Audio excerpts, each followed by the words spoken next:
Peep that, bro. Oh, no. All right, chat. For the Muslims watching it here, don't I always shout out Muslims almost every stream? Don't I always say shout out to my Muslim viewers? Don't you always hear me play? I have my Allahu Akbar button. I call things haram. I say that Islam is my favorite religion. Bro, when I'm on the panels, they ask me what's my favorite. I'm saying I'm not religious, but my religion of choice would be Islam.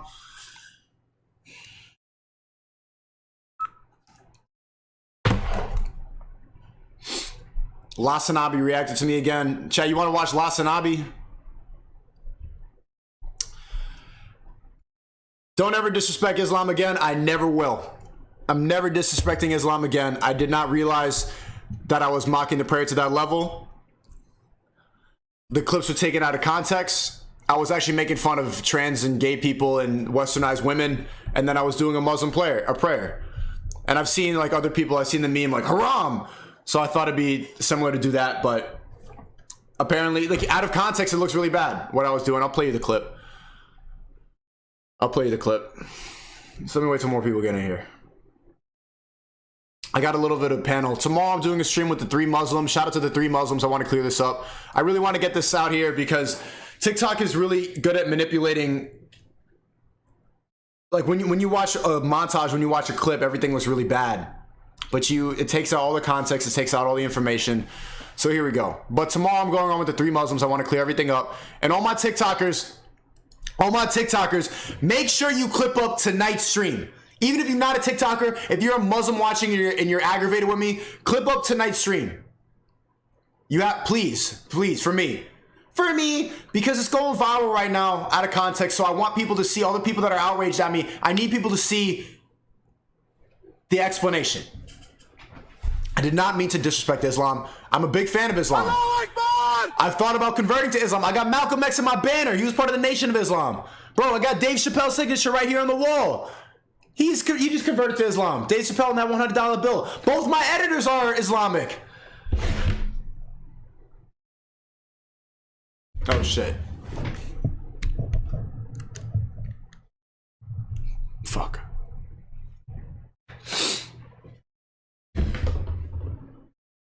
Gideon texted me saying I'm ODing it. Bro, let me call Gideon real quick. Why is he saying that?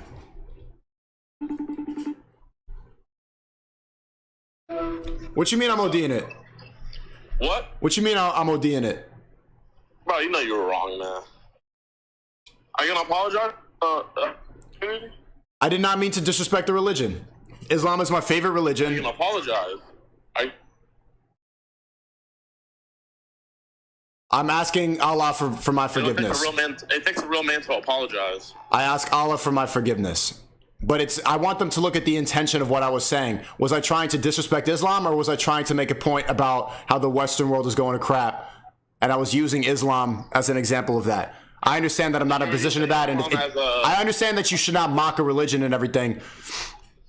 I feel like you shouldn't mock a religion to get your point across, but if you apologize, you know, I'm not too familiar with the Islam religion, but I know they're really big on forgiveness.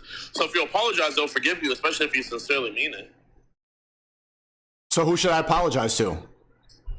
Bro, your viewers that are Muslim, the fuck? The Muslim viewers or the Islam in general, or apologize to Allah? I say first your Muslim viewers. Not everybody, not all of them were offended. A lot of them understand what I was saying. A lot of the people took it out of context. Okay, then why'd you delete your tweet? Because, bro, you know why I deleted it. I don't want to talk about that on stream. Okay, but I was reading through the comments, and a lot of them were saying, wow, lost all respect for him. Yeah, and do you really think apologizing is going to gain back respect, or are they just going to think like, oh, shit, he's scared. Oh, he's backtracking. I knew what I said in the moment. Bro, don't listen. The people that are in, because I'm in your chat right now, the people that are like, oh, don't apologize. Bro, these people literally have nothing going on in their life. The people that are like, don't apologize, bro. They're the definition of incels. You're an actual good person, bro. Like, I feel like you're letting these people walk. So if I'm a good person, then why should I have to backtrack on my words instead of try to explain it and ask for forgiveness? Letting bad people dictate what you're doing. You're hyping up for bad people. So I think you should stop trying to hype up for bad people and, like, you know, like, bro, use your platform for good. And apologizing is good? Yes. Not bad. What's wrong with apologizing? All right. Like, literally, what would happen to blame? There's nothing wrong with apologizing. I'm gonna add 2 Muslims. I'm gonna add Muslims to the call so I can see what they think and see how it disrespected the religion. I want to have a conversation about it. You know what? I mean, I feel like you should definitely talk to people that are actually in Islam because I'm not Muslim. Yeah, you're not, and you're telling me to apologize. You're a Christian. All right, brother. Good luck. I apologize. Yeah, Judeon apologizes.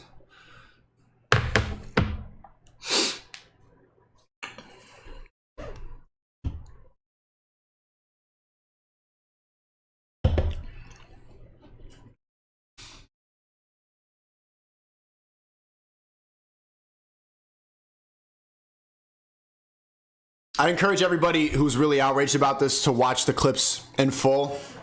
When you watch it in that context, it seems bad. For a lot of people don't even understand what's going on. A lot of them don't care. Chat, this is not just going to be an apology stream. I have stuff to react to, but I want to clear this up because a lot of people are very angry at me.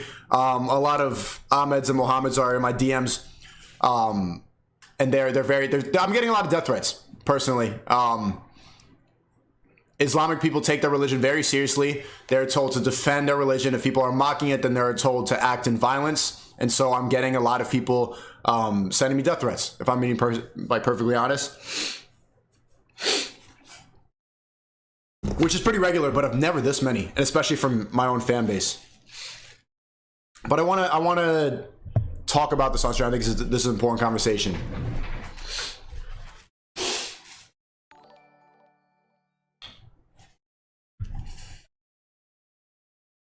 Because this shit has been out for months. The clips that are gone viral from right here were out for months. Someone just clipped it up on doing a hit piece. I mean, yeah, if you even look in the comment section right here. Yeah, I commented. Got Takan said, this time brought on his own. He's asking to get canceled. Career done. Allah will deal with him accordingly, heart. That seems pretty hypocritical to me. Like to say Allah will deal with you accordingly and put a heart.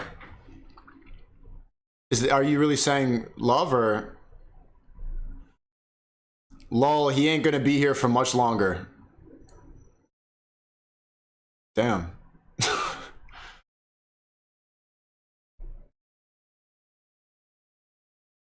Tupac and Pop Smoke waiting for you. Pending pack, 200 likes. This guy gonna be a pack soon, 176 likes. Your time is ticking, 37 likes.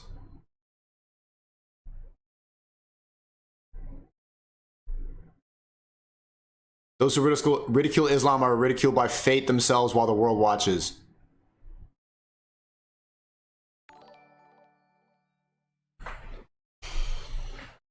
Well, I think tomorrow I'll have a conversation with the 3 Muslims and I'll decide if an apology is fully necessary. I promise I'm never going to do this again. I've learned my lesson on that for sure. Definitely not going to do that again. Bad idea. Don't ever say anything against Islam. It's not worth the joke. I do believe that we should be able to joke about anything. And that's why I felt comfortable making those jokes, is that I've always maintained the idea that you should be able to, that I want to be able to make fun of every race, every religion, because I'm coming from a place of just like trying to make people laugh. I know I have good intentions when I make these jokes. When I'm there like doing the Muslim prayer thing, or like when I have this noise here, it's in response to people acting westernized and acting ungodly.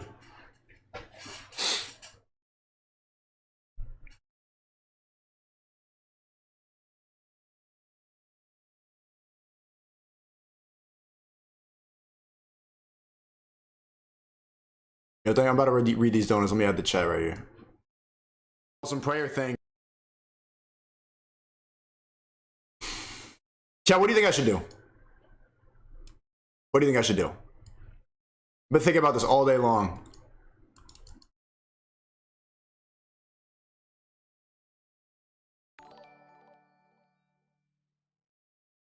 Let's see. See what the super chats are saying, man.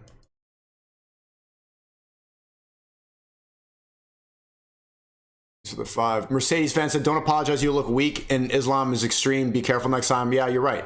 You apologizing because they're sending death threats. Encourage them to do it more. Stand your ground. So much for religion and peace. Well, they respect their religion. They take it very seriously. I understand.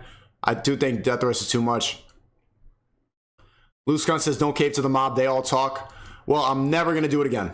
Like that, I can say for sure. I'm never doing that again. Tim Dogan says, I know where you live. Let's see.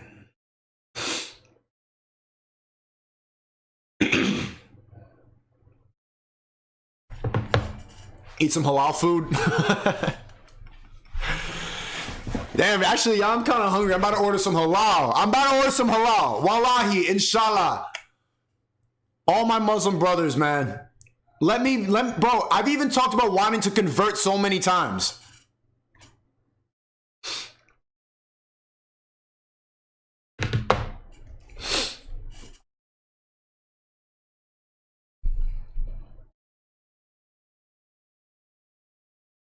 Yusuf G said 10. As a Muslim who grew up in a Muslim household, I personally don't take offense to what you did because I know you respect it and speak highly about it in your streams. Chat, WL, the Muslims watching right now, or the people just watching my streams in general, haven't you seen me talk positively about Islam almost every single stream? I always say shout out to my Muslim viewers. Every time they talk about Christianity, I shout out Islam. Bro, look back to all my streams discussing religion. I always lean towards Islam. I always do. I feel like the people who are really outraged just have never watched the stream. I talk about how Islamic people have their heads screwed on properly, how they take things, they actually have a moral compass.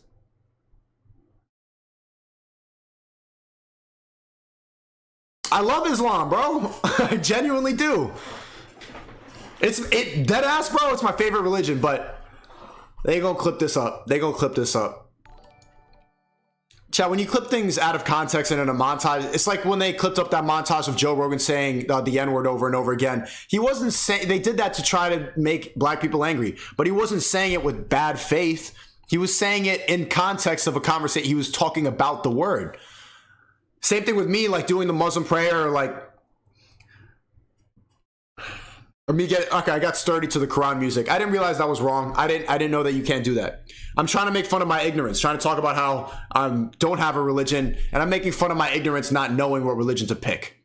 When I'm making fun of the Muslim prayers doing the voice, I'm not going to repeat it ever again. But when I do that voice, it's in response to people acting ungodly in the West, to people committing haram. But they don't clip that part in the montage.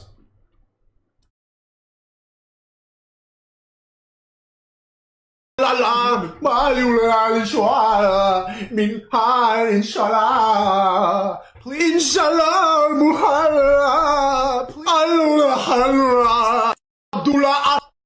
not trying to make fun of Islam. I'm trying to make fun of the people I'm watching and using Islam as a tool, bro. You guys need to watch the full videos, but they really want me to. And look at this comment right here. Oh, yeah. Mr. Faisal, but when he gets clapped, he's the victim. Laughing emoji. I don't think Allah would tolerate that. I don't know. Maybe I shouldn't speak on this, but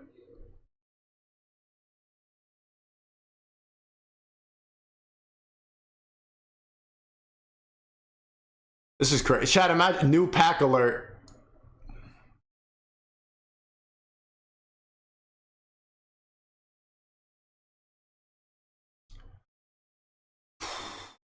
There we go. Bro clearly is joking. People heard over a joke, SNEAKO, but yeah, there you go. This guy, Saif, said he's finished, 156 likes.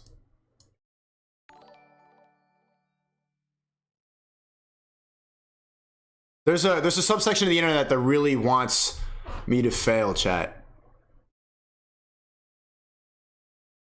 This guy finna be gone soon.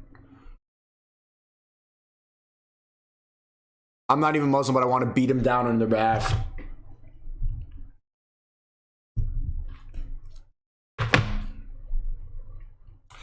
Muslims watching this right now. I know I have a very large Muslim audience. A lot of them unsubscribed today. Yeah, I saw that probably. What do you think about this?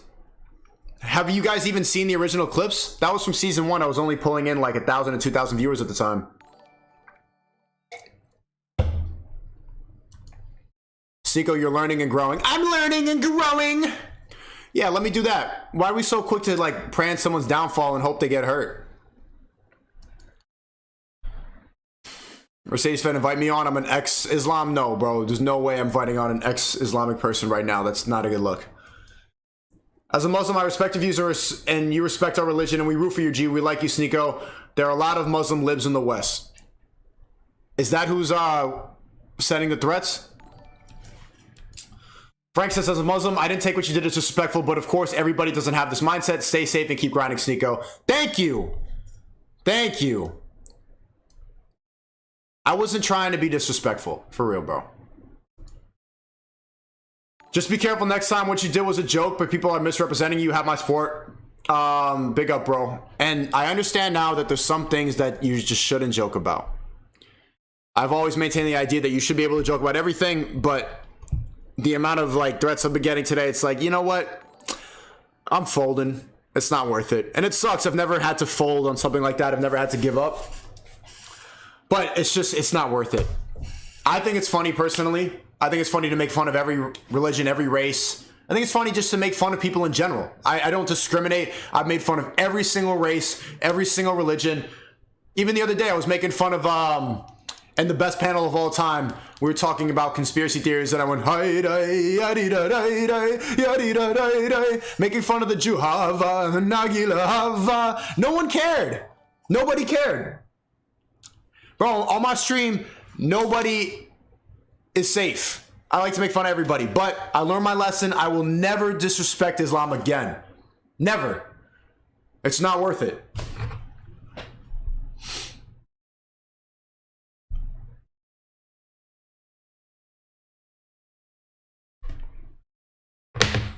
It's not worth it.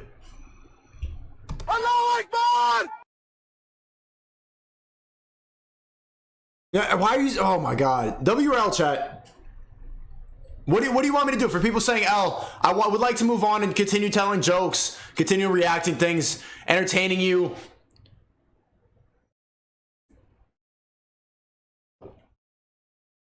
Are you saying, chat? Are you saying L because I'm folding or L because of what I said? I don't understand what the L's are about right now.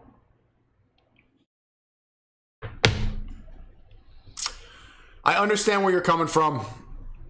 I get it, and I'm not gonna ever. I'll never do that again. I was ignorant, bro. I really did not know that it was that disrespectful to Islam. Yo said, just move on. You already made it clear that you respect it. Don't need to turn into something that big that drags on forever. Ignore the weirdos. Well, it's not just like it's so many people, bro. You don't understand how many people really want me to fail on every app.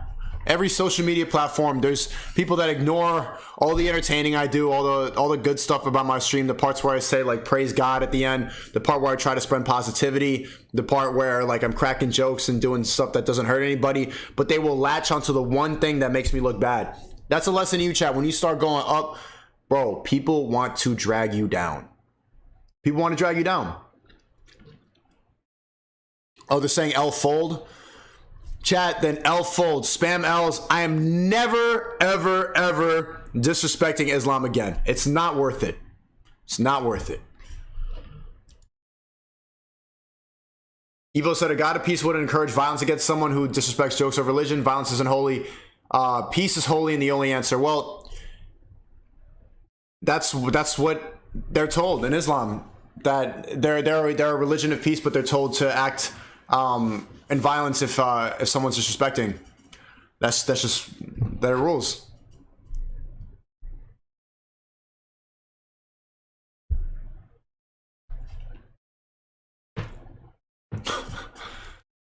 Babyface Ham says, I don't think an apology is enough. You got to convert. I wanted to convert. I've talked about, they don't clip that up. I've talked in the stream how I wanted to convert to Islam. I actually almost did when I was like 14, 15. I almost converted, bro. When I was reading the Malcolm X autobiography. Raymond said TBH, she did gas it. OD, it was funny and I laughed at it, but sometimes you'd hear the audio for no reason. It was unnecessary. You know your intent and show you're sorry. You could joke, just don't OD, all love. That's fair. Now, can we move on from this? I don't know, like, how are they going to clip this up on TikTok to, bro, like, I'm here apologizing on stream. There's 4,000 people in here. Think about how many people on TikTok, even like people that I've like collab with, they said that their family sent it in the group chat. There's so many people now. Their whole idea of me is that. They don't see anything else. They saw that clip, and now that's what they think I do. And that's going to be that way forever. So I can talk about it now, and I can try to clear my name, and people are saying just drop it. But that's what people think now. So you guys are saying just drop it, move on. But I'm thinking as me. I know, bro, I have 2 billion views on hashtag SNEAKO. You know how many people are fucking mad about that and jealous or just don't like me and are going to use this against me? There's 4,000 people on here. 2 billion views on hashtag SNEAKO. You know what I'm saying? Like, I'm clearing my name now, but it's not really... How effective is this? I need to get a montage in response. Bro, Stephen Collier has called the Prophet Muhammad a serial rapist. Jesus Christ. And a pedophile, and he's still alive. Seems like the death threats are all talk. Well, I will never say something like that. And personally, I take threats very seriously. Adam says, yo, Steve, I'm a Muslim. I don't care what you did. It was just out of ignorance. These lots just want to hate on you for no reason. Love you, fan. Yo, shout out to you, man. Shout out to you, man. Wallahi. We have seen the evidence. All jokes aside, you should be good. Allah knows all good intention. What happens if His will. They are true Muslims. Forgiveness. Collab with Mufti Meng. I'm going to collab with more Muslims. I want to have a good conversation about this. I have some videos to react to, too. And responses. I'm going to talk with the 3 Muslims tomorrow and have a good conversation about this. Learn and educate and realize how I disrespected it. Chat, the internet is very like polarized. Cancel this, cancel that, it's done. He's disrespectful. But they don't want, it doesn't encourage people to learn. It doesn't encourage maturity. It just encourages your bad, cancel. And that's a bad way to view human nature. You know, people say the wrong stuff sometimes. I stream 6 hours every single day. I'm making jokes every single day. I'm going to offend someone. Mercedes fan, there's no difference between Islam and the gay community. They get easily offended. No, don't say that. Don't say that. There's a huge difference. They are nothing the same, bro. You don't, bro, stop making me look bad right now.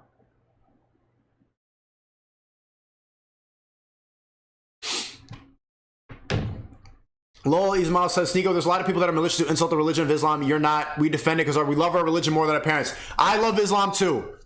Someone clip up, someone who's a good editor who like cares about my life. Can you clip up the parts all the times that I say shout out to my Muslims? Why don't you go back and clip up that part too instead of the bad parts? All the times where I shout out, bro, someone please, one editor in here, make that montage.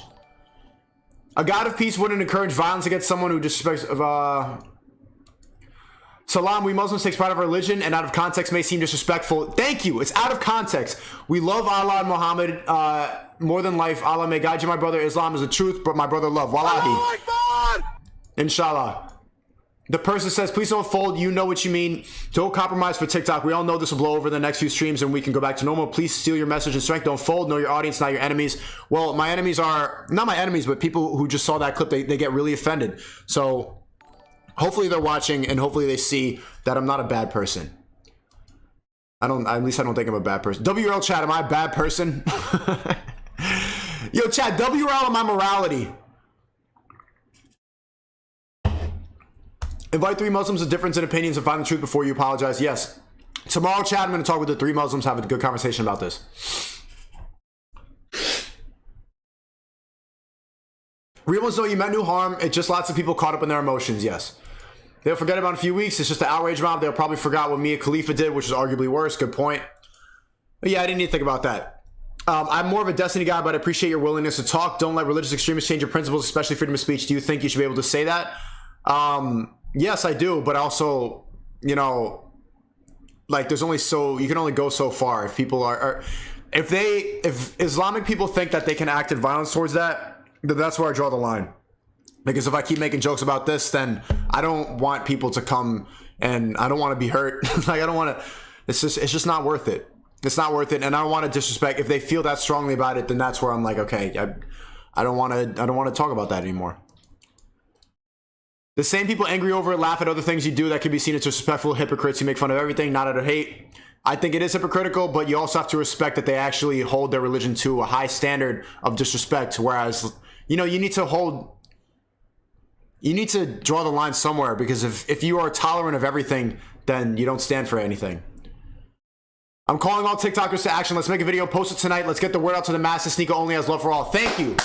Someone please make a montage. Go back, bro. Every single stream, every day, I say shout out to my Muslim brothers. I say shout out to Islam. I say I would like to convert. I love your religion. I say that Islamic people have their heads screwed on straight. Every day. I'm not dick sucking. I've been saying this every day for fucking weeks.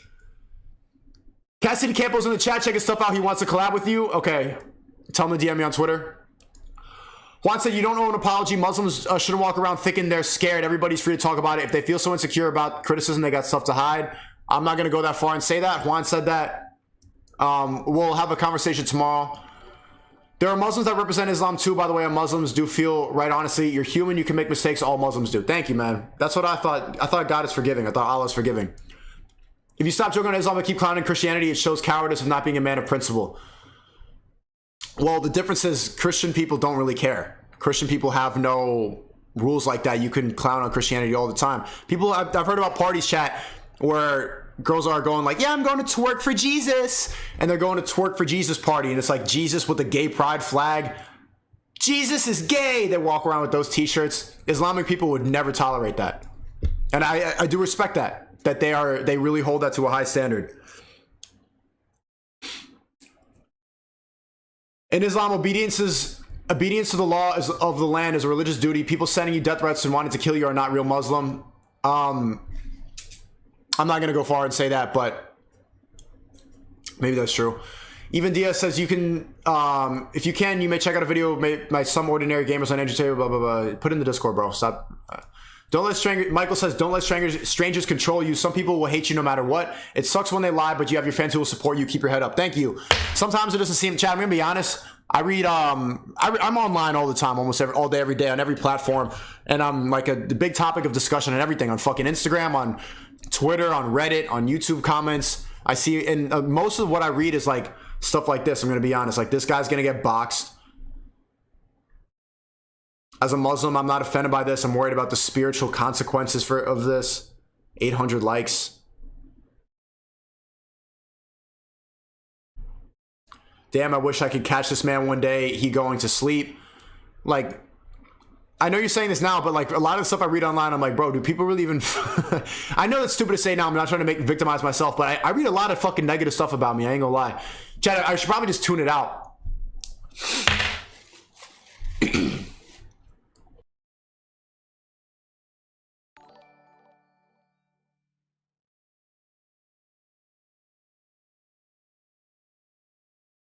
I should probably just tune it out. I know that.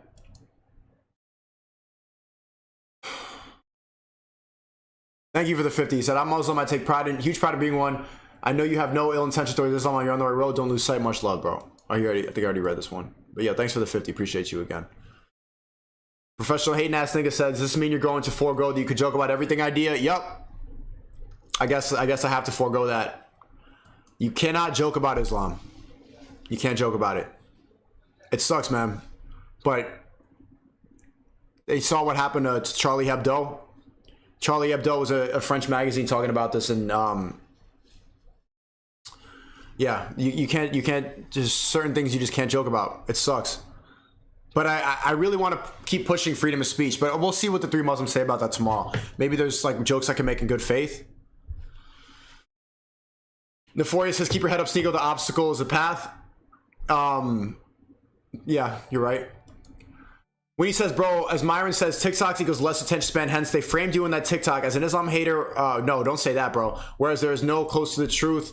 In fact, the opposite, you fuck with Islam heavy. Okay, this guy's an Islam hater saying I fuck with Islam heavy. That's true.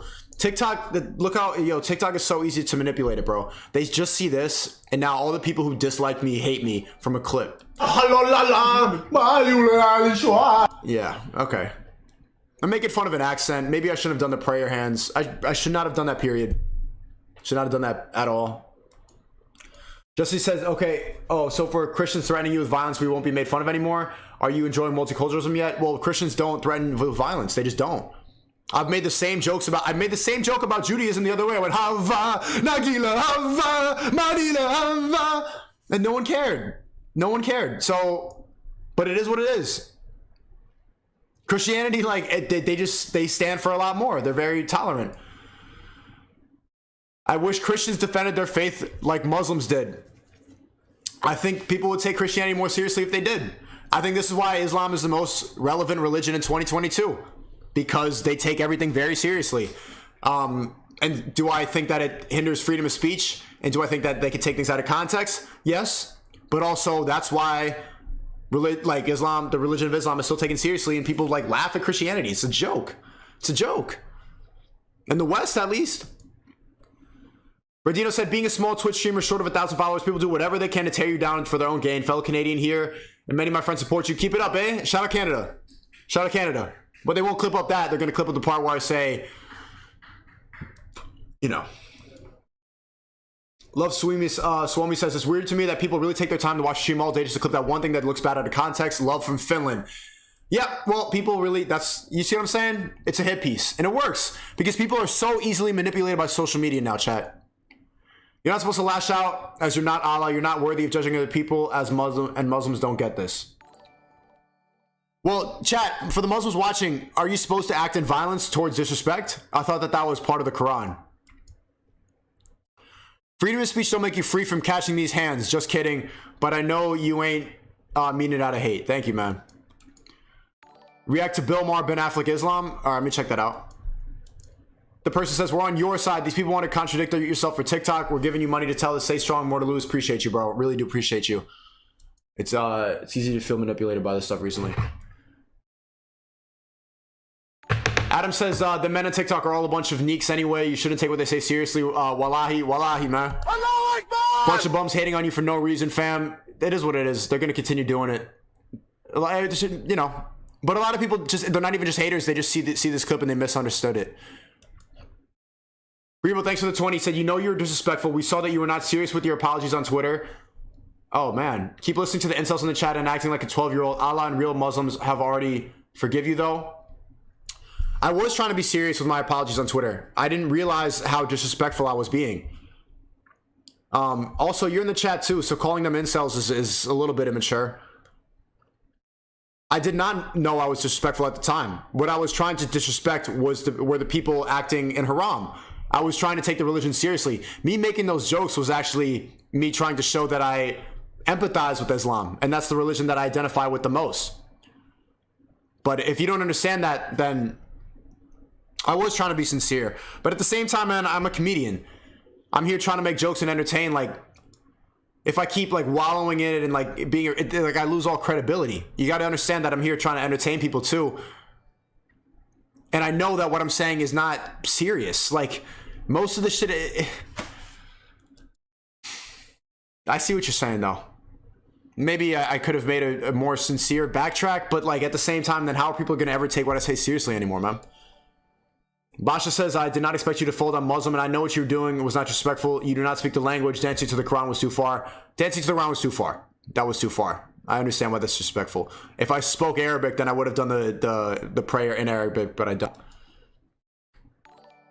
Don't worry, bro. Us Jews will take you. I'll even show you around the Illuminati headquarters if you want. That's funny. Man, we should, but honestly, like we should probably respect all religions. But I also think that it's fair to make fun of all religions equally, but you just can't do it. You just can't do it. Mario says, I foresee you going down the Nick Fuentes, Sam Hyde road of entertainment after this, the alt media route, where people who see your videos are actively searching to consume your message, God's plan. I'm trying to get smarter too. I'm trying to read everything. So after this, I want to react to some Quran videos and educate myself more in Islam, because if I was more educated beforehand, then I wouldn't have done that. Maybe try asking privately how Nick deals with the lies and hate online. No one gets it worse with him, bro. Yeah, that's true. But this is not a good stream to Adam. SNEAKO Moto says, you got to be careful with the AFM thing, because the same way all this Islam stuff came out, people will post negative clips out of context for clips and leads to the wrong attention. Happened with HU and Tate. Yep. Chat, look what just happened to Tate. Tate just got deleted for clips out of context. And they're doing the same thing to me. Now they just got Tate. Now they're coming. Exactly. Now they just got Tate. Now they're coming for you, bro. Just lay low and keep pushing. We got you. Well, if you got me, please make a montage of all the times where I respected Islam and post it on TikTok so that the people who are outraged right now see the truth. Reminder, you can clip up anything on TikTok. Put it on TikTok. Christianity flip-flops the rule to fit the times. The Muslim religion doesn't. Yes. Love from Austria. Keep going. The world needs you. Shout out Austria. Thank you, Mooney. We love you, bro. Screw the hate. Your true friends already know what's up. Much love, G. Keep grinding. Appreciate you, bro. For real. Appreciate you. Bro, if you want a good critique on Muslim view, watch the latest video from Muhammad Hijab about how to disrespect the Muslim reaction to the disrespect. Yes, I will watch that. I'm going to watch the Muhammad Hijab. Thank you for the 20 mark. For now on, chat, I'm only reading 10 and up. I got to get into these reactions. I've been reading donuts for a while. React to the apostate prophet. Arab Christians are under persecution every day because of Islam. Put it in my Discord. I always say if you want me to react to videos, go to discord.com/invite/SNEAKO. The link is in the description if you don't feel like typing it. There's a reaction section. Put all the videos there. I check that every single day. That's the best place for me to react to videos. Super chats is not as good because I forget really quickly. People don't have the attention span to get the full story. Keep it up. You don't mean any harm. Yep.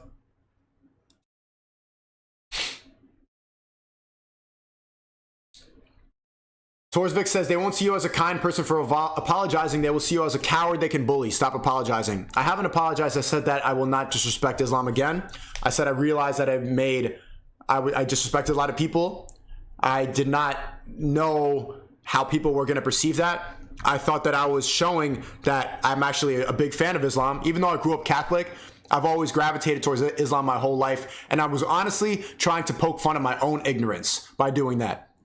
I thought it'd be funny to like a dumb American dancing around and mocking it. I thought I was poking fun at myself, but I understand how that's mocking Islam. I will never do it again.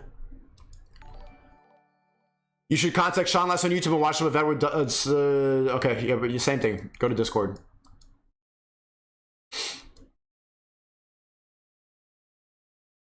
Becca reacts says, I got to know, do you actually hate all Jews or is it just jokes? Actually, I'm part Jewish. I'm like 12% Jew.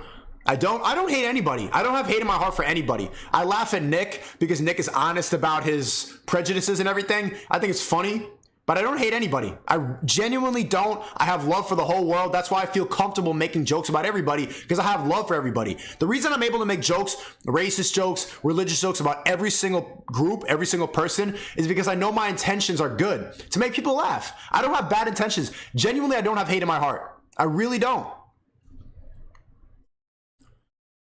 As a Muslim fan, I appreciate you. You did take it. Fuck.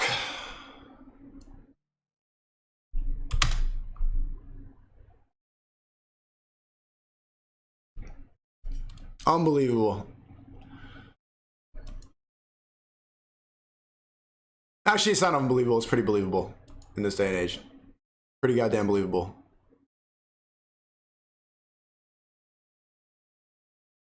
WRL chat. The Christians are tight. Like, why don't you convert it to all the Young Don fans in here? I tell you.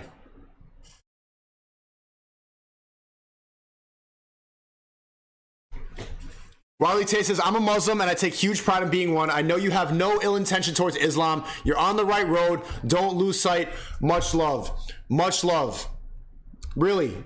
Follow God. Maybe eventually I will find my religion. I have not found it yet. I've always leaned towards Islam. All right, chat. You get the point, right? Let's get into the reactions. Let's get into this shit.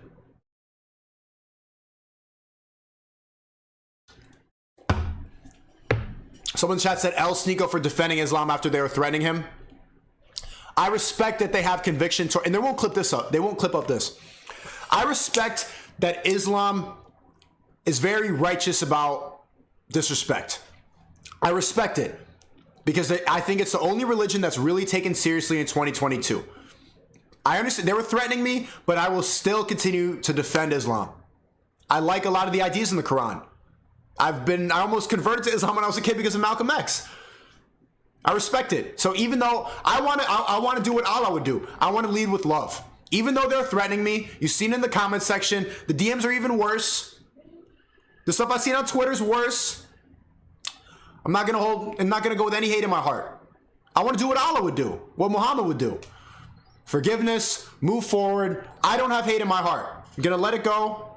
I understand why they're angry, but it's best to just move forward with love. That's the point of religion at the end of the day.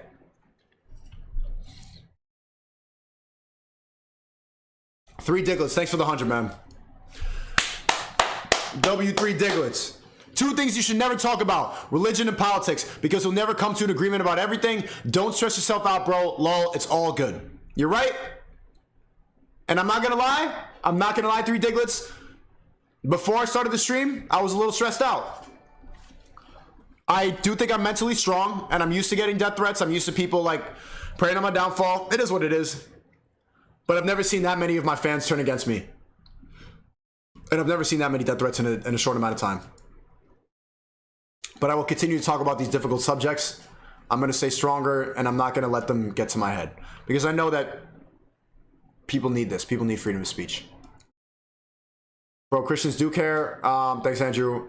They're very serious out in the return to Catholicism. SNEAKO, Christ is the way, the truth, and the life. Allahu Akbar! Maybe one day. I'm not sure. I'm still looking. I'm still looking. But I'm gonna be honest, chat. Stuff like this makes it hard for people to convert to your religion.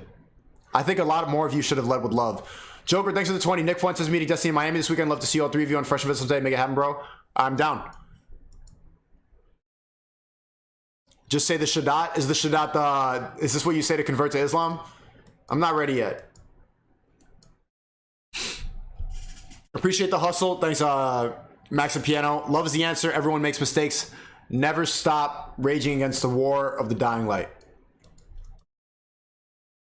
Islam surrounds Israel. Thanks, someone, which is Jewish but doesn't get recognized by other Islamic countries, which is kind of hypocritical when they want the religion more respect than others. Okay, enough chat.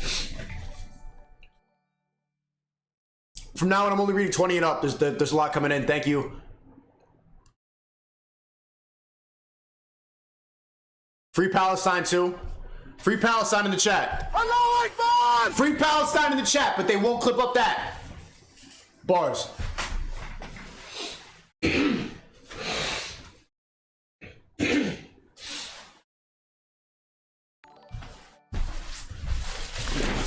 All right. I feel better now, y'all. I was stressed out. I'm not gonna lie, I was pretty stressed out. I feel better now. I feel... Shut up.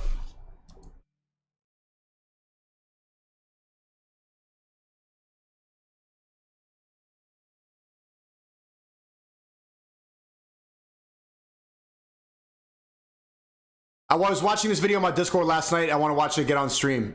This is about the Fibonacci sequence, and I think it provides good evidence for why God may exist. And I'm going to be honest, chat, I'm still... It's hard. Like, I do want to believe in God. I do believe in God, but sometimes I think like maybe I want to believe in God more than I actually do believe in God. But this, something like this is very convincing.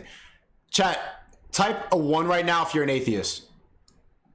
Type a 1 right now. Oh shit, L. Type a 1 if you're atheist right now. I want to get a consensus. I think videos like this are good evidence for why there is a creator. This is the divine function exists. Nature says Allah exists by the rational believer. Type a 1 if you're an atheist, chat. Let me see before we watch this video.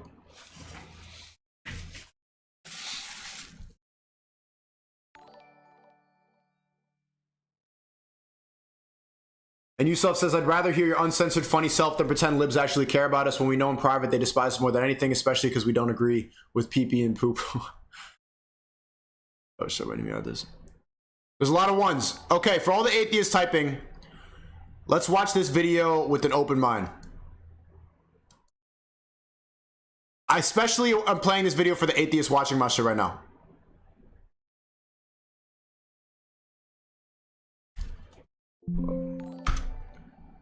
There's a lot of ones. There's a lot of ones in here.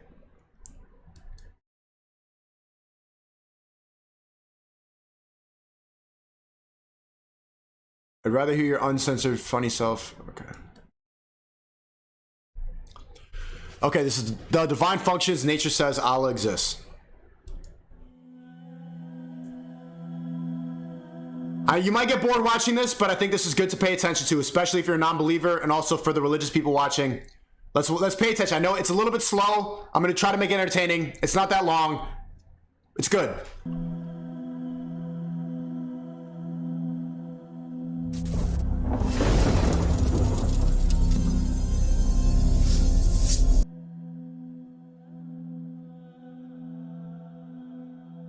See the old me? This is when I would mock it. This is when I would repeat the singing. But it's a new me. Don't disrespect. I'm just gonna pay attention. From the galactic bodies to the tiny creatures, from the strongest to the weakest, everything in the nature follows some specified functions with precise measurements. It's because they're destined to do so. Let's for a moment think about the work of engineers or architects. They use functions and measurements to provide some properly functioning products with aesthetic appearance. In order to give you an example, let's think of a very simple function to draw a pattern in a circle, like 2x. So we start with a circle that has 10 equidistant points. Then we assign numbers to every single point. And we want to join every point with the help of given function by just replacing the x values with the number of each point. We start. I know math is hard, chat. I know I know it's Saturday night, but this is good. This is good. It's good to believe in something higher than you. With the 0. 2 times 0 equals 0. So it's the same thing. Now 2 times 1 equals 2. Take a breath for all the ADD people in here. You got this. So we connect the 1 to the 2. Then 2 times 2 equals 4. And we connect that point to the point number 4. So we continue until we get this pattern. At the beginning we started with 10 points. But if we increase the number of points, then we'll get more and more precise result with a cardioid shape. And if we change the function itself, we'll get many different patterns. But let me ask you something. Have you seen something in the nature that follows the same function? Well, the answer is yes. If you observe the reflection of light in a circle or object, like a coffee cup, then you can see the same pattern. That means the photons of light are following the same function by hitting one edge of the cap and reflecting to the other edge at a calculated angle. Not only the reflection of light in a circular shape. Don't say I folded to the mob, chat. Don't call me phony. Even my fucking dad just texted me right now calling me phony. I was reacting to this last night on my Discord. I was planning to watch this today. It's a coincidence that this whole clip TikTok fucking hippie situation just happened. I was genuinely gonna watch this today. Rather, everything else in the nature follows some specified rules and functions with extraordinary precision. To give you an example of the precision of... Take a breath. It's worth watching. It's worth watching. Trust me, I know you... There's a lot of like people bored as hell. Just pay attention. Those functions, let's consider the number pi. You know what pi is, right? Pi is an irrational number which has infinite decimal places. It means if you have a computer at the size of universe, then the storage capacity of that computer would not be enough to store the exact value of pi unless you round it. So where did the number pi come from? It's actually the ratio of circumference of any circle to its diameter. It means a circle can always be calculated with the number pi if we have one of its variables. Now let's consider you have two sliding blocks and a wall, and we suppose that there is no energy loss and the surface has no friction. The first block starts by coming in at some velocity from the right, while the second one starts stationary. The simplest case is when both blocks have the same mass. The first block hits the second, transferring all of its momentum. Then the second one bounces off the wall, then transfers all of its momentum back to the first, which then sails off towards the infinity. 3 total clacks. What about if the first block has 100 times the mass of the second one? It's not entirely obvious how to predict the dynamics here, but to have a little bit understanding, let's just watch what happens. That second one will be bouncing back and forth between the wall and the first block with 100 times its mass, slowly and discretely redirecting the first block's momentum to point in the opposite direction. In total, there will be 31 collisions before each block is sliding off to the infinity. Chat, this explains why there is a creator. I know you're saying, L math. This kind of explains that everything is connected. Never to be touched again. Now what if... And I need something like this because I'm a dumb Like, you know, a former atheist, I'm really trying to believe in God. I'm really trying to have faith. Videos like this confirm that, oh shit, all this was intelligent design. If the first block will be 10,000 times the mass of the second one. In that case, there would be quite a few more clacks, all happening very rapidly at one point, adding up all into 313 collisions. Well, actually, hang on. Wait, not Wait just 313. 314. Wait. Okay, 314 clacks. What's 3.14? If it was a million times the mass of the second one, then again, with all our idealistic condition, almost all clacks happen in one big burst, this time resulting in 3,141 total collisions. And then what is it, 3.1415926? Perhaps you have seen what's happening here. You know what pi is, right, Chad? This is fucking math class right now. Pi is the formula. If you find any variable in a circle, you can use pi to determine how big it is. Here. Yes, every time the number of collisions compute pi. It means the mechanism of collision in our assumed case was following a function that computes pi. Of course, such thing is maybe not possible in real physics because there are some other forces acting in the universe. But that's what happens when you calculate the number of collisions between two bodies in a condition where there is no other force like gravity acting on the bodies. Or just simulate this example in a physics simulation software, and you get the amazing result. It's because Someone said, what the fuck does clacks have to do with Islam? Keep watching, trust me. Use your brain cells. I know your brain, try, just try. pi calculates the circles, and circles are everywhere in the nature. Because every time you have a curved thing and a straight thing, in order for them to interact, there's some pi going on. Nature doesn't like always going in a straight line because sometimes things interact. If you throw a ball in the air, it's not going to go in a straight line, it's going to go in a curve. And that means lots of things in the nature follows pi. A further example is the astonishing collection of numbers, the Fibonacci series. These numbers can be appreciated in many different ways. From the standpoint of calculation, they are as easy to understand as 1 plus 1, which is 2. Then 1 plus 2 is 3, and then 2 plus 3 is 5. 3 plus 5 is 8, and so on. This series of numbers was introduced by Leonardo of Pisa. In terms of application, Fibonacci numbers appear in nature surprisingly often. The number of petals in a flower is typically a Fibonacci number. Or the number of spirals on a sunflower or pineapple tends to be Fibonacci number as well. In fact, there are many more applications of Fibonacci numbers. One of the most amazing characteristics of this series is the beautiful pattern that appears in them. For example, let's consider the squares of the Fibonacci numbers. Well, you may not expect something special by adding the squares of those numbers, but let's see what the outcome is. If you add 0 plus 1, you'll get 1. By adding 1 plus 1 you will get 2, and then 1 plus 4 you will get 5, 4 plus 9, 13, and so on. In this pattern you are always escaping one number in the series. But what happens by cumulative adding of the squares of this series? Here is the result. 0 plus 1 plus 1 plus 4 is 6. Add 9 to that, you'll get 15. Add 25, you'll get 40. And then add 64, you'll get 104. The results are not Fibonacci numbers, but surprisingly the Fibonacci numbers are hidden inside these numbers. Do you see them? Have a closer look. Yes, 6 is 2 times 3, 15 is 3 times 5, 40 is 5 times 8, 104 is 8 times 13, and so on. But the most beautiful characteristics of this series is that it leads us to an important number called golden ratio. If you every time divide the greater number with its neighboring smaller number, then you will get the golden ratio. This ratio is also called divine proportion, that can be found in numerous events in the nature.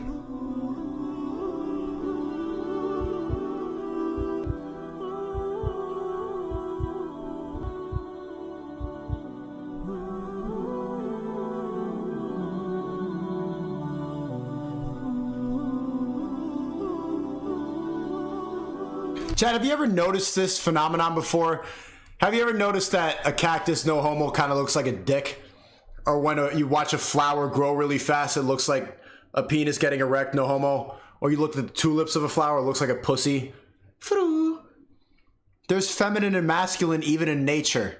Have you ever noticed the comparisons, how like, you've never noticed how everything, like if you look at like the center of an eye, it kind of looks like the galaxy. If you look really close. Does that make any sense? Have you ever noticed patterns in the universe that you don't think should make sense, but then you're like, that kind of looks like that. And that's evidence, the argument in this video is that's evidence that there wasn't intelligent design. The only fact that there's similarities in these random inanimate objects and life forms that have nothing to do with each other, the fact that they have so many similarities is proof that it was an intelligent design.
Okay, for all the atheists who typed 1 when I started this video, is any of this kind of convincing? How do you explain something like this?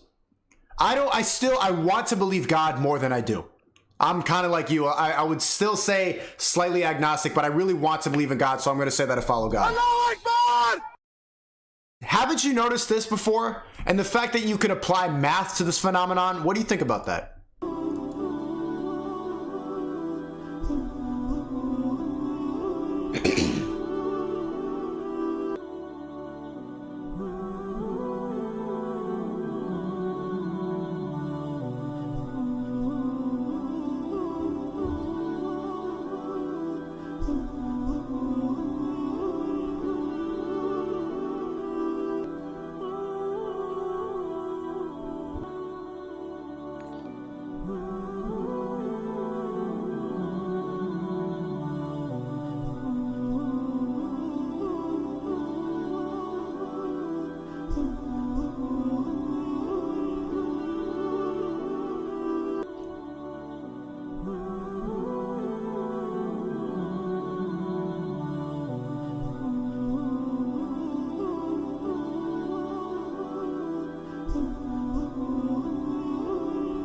Joe Jack says, bro, as a Muslim, this video is boring as hell. If you want a more philosophical and logical argument for God's existence, check out Muhammad Ajab's videos on atheism and his arguments for God's existence. I'm going to watch the Muhammad Ajab right after this.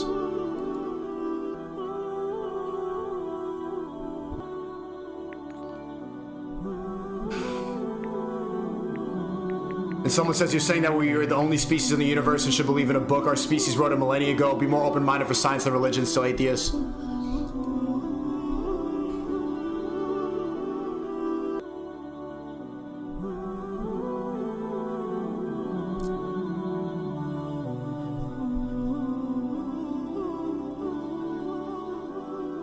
Okay, I have some Muhammad Ajab videos queued, but I'm down to watch that. Chat, WRL Muhammad Ajab. I've watched some of his videos, but I wasn't sure. Let's watch the Muhammad Ajab atheism. I'm down to watch that. A lot of atheists aren't convinced. Okay, here's a good one. How to conquer atheism in 8 minutes. Muhammad Ajab. There we go. 8 minutes, chat? Your fucking terrible attention span can withstand this? إني ألقى الإناس في صومي وصلاتي ودعائي للرحمن وجميع الطاعات. Now the Quran asks a very simple question. In chapter number 52, verse number 35. Chat, one more time. Type a 1 if you're an atheist. Of the Quran, it says, أم خلقوا من غير شيء أم هم الخالقون Were they created from nothing, or were they themselves the creators of themselves? Now, if you speak to an educated atheist, they will not deny the fact that the universe had a beginning, because this is pretty much scientifically proven. Through the expanding universe, for example, we know that it had a beginning, since it's still expanding. However, when you start speaking to them about what happened before the universe, this is when you get an unsure answer. They'll say, we don't know. And this is the first point of contention. If they don't know, then why do they call themselves atheists? Since that word means without God. It's a good point. All the people who typed 1, shouldn't all of you be an agnostic if you're such an atheist? If you think about it. And agnostic, which is a better word, means without knowledge, because it comes from the two Greek words, without, meaning without, and gnostos, meaning knowledge, meaning without knowledge. Moving on now. If you really want to stop an atheist in his tracks, all you really require is one deductive argument. And deduction has always been part of the scientific method and... Oh, atheist, he's about to make you feel stupid. This was me when I was an edgy 14 to 22-year-old, 23-year-old. I think I only just left atheism. Yikes. I think I'm still agnostic, but I know I'm getting flack. I really want to join, man. I really want to feel that fucking yeah, Allah. But it's just it feels too normy. Maths, and thus it's really the strongest kind of logical argument. Now, the argument goes like this: that everything, number one, everything that begins to exist has a cause. Let me say that one more time. Everything that begins to exist has a cause. Chicken or the egg? And number two, that the universe began to exist, as we've just mentioned. Chad, I used to think that the universe always existed. I used to have this idea, I'm still not sure, but I used to think that everything was always there and time is an illusion and that it's endless. Is that retarded? 3 logically follows, which is the universe therefore has a cause. Now, the question is, what kind of cause is this? Because if we say that that cause had a cause, and that cause had a cause, and that cause had a cause, and we go regressively infinitely backward, then we would have an infinitely regressive line. Thus, it's completely appropriate and completely necessary for that cause to be uncaused, to have no beginning, and to have the knowledge and creative capacity to change the situation. So, the only way an atheist can really destroy this argument is by destroying one of the 2 premises. One, which is that that everything that begins to exist has a cause. They can try and prove that, but then have to show why and how things don't come into existence, popping into existence on a day-to-day basis. They won't be able to show you this scientifically or empirically. The other premise is that the universe began to exist, and as we said, science pretty much confirms this reality. Now, this really, I'll leave it open for the atheist. Try and break down this logical argument. Try and break it down. Try. Another argument that you can bring forward to the atheist is what... Well, isn't it a valuable argument to say that the universe just always existed and that there is no beginning and end?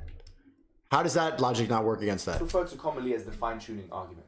Now, before I begin, I want to define fine-tuning here as that the universe is so fine-tuned that it would allow life to exist. I'm not talking necessarily about aesthetics, how beautiful the universe is or whatever. I'm talking about this particular definition, that it allows life, any kind of life, to exist anywhere in the universe. Yeah?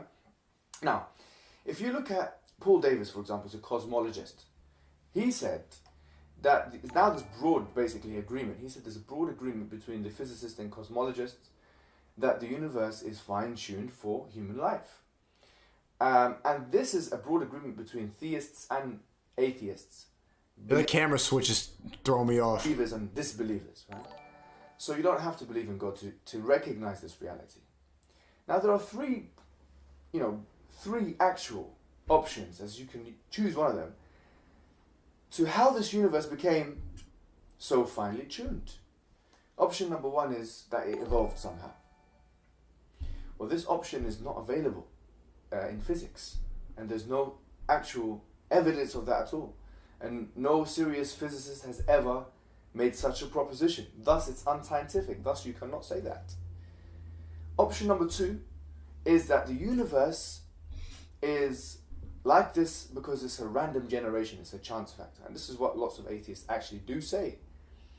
I kind of... Having said that, if you look at Roger Penrose, he's a physicist in Oxford University. He was talking about the entropy levels in the beginning of the universe. And he says that the possibility of the entropy level being the way it is in the beginning of the universe is, and he says, 10 to the power of 10 times 123. And that's a big number. That's just one calculation for one of the components of the universe in the beginning of the early stages of the universe. I don't know if that's a good way to debunk that theory. Now, having said that, you should know through just this evidence that... Wait, why? How? Where did you get that number from? Saying it's a chance factor that the universe came into being is a ridiculous option that shouldn't even be uttered. Why? The third option... Wait, how are you just going just because of the designer? There was a creator. There was an inventor. Well, what about this? What about the atheist watching? What if you just... Who created the designer? This makes more sense, doesn't it? Okay, if you don't want to admit it now, it doesn't matter. If you don't want to admit it, it doesn't matter. I just want to say something to you guys.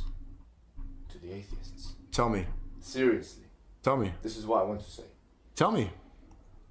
That you don't even need to logically follow these arguments that I'm putting forward to you. Okay. These arguments make sense. Okay. They're logically grounded, but you don't need to follow them. Because it's actually a natural predisposition to believe in God. And as the anthropological... Is it a natural predisposition to believe in God? People don't find religion until their parents tell them. The Logical Society of Oxford University have concluded through some very important studies that have happened in 2011, for example, that belief in God is a predisposed belief within children. So to believe in God, you don't have to actually follow any logic whatsoever. You don't have to be a smart person. Is that true? It should be a natural thing. So I say this. I say it's time now. It's time to stop fooling yourselves. I know he's wearing a suit, but like you can't just claim these things and just say that that's the truth. It's time. I personally, Chad, I didn't naturally believe in God. I only started believing God when my parents told me to go to church and to go to catechism. I don't think I would have ever believed in God in the first place if I wasn't told to. What did you say? No, I'll say it one more time. I said it's time. It's time to release yourself from the suppressive shackles of atheism that are stopping you from realizing your true potential. Is it really shackles of atheism? Can't you argue that atheists are the people who are the least shackled? Because if you're Islamic or whatever religion you're in, you have to follow those rules blindly. You have to do what they say. You have to be violent when they tell you to be violent. You need to... But an atheist just follows what they think is right. Isn't that the least amount of shackles? Once you've completely taken those shackles away from yourself and liberated yourself from atheism and released your predisposed self, that's the true self, your true self. Once you've done that, then and only then will you realize both peace and purpose in life. Then and only then will you reach the basic human function. Okay. Random guy with the suit on YouTube. Wait a second. No comments? Why does he disable comments? I mean, assalamu alaikum. Allahu Akbar! Good video. I don't think that you conquered atheism, though. You made a lot of stances like, oh, there's no way that it could be a chance because of this one equation that I put up. I think there's a really good argument that this is all chance. Chat, type a 1 if you believe that we're just in a simulation. There's an infinite amount of that has passed, amount of time that has passed behind us, how can we ever reach this point in time? Isn't all of this chance? STICKO look uncomfortable here. I'm just trying to focus up. I'm trying to listen up to this guy. And also, I just got a ton of fucking threats from these people. Allahu Akbar! I respect Islam. I do. But y'all make it hard when you threat somebody to want to join. Man, but my phone blowing up right now. Yo, chat, you want to see Fresh in this? Let me add Fresh to the call real quick. I'm gonna have Fresh in for a quick discussion for like, let's have for like 20 minutes before we get into this video. Yo, you fuck with Ali Dawa? I wanted to watch this too.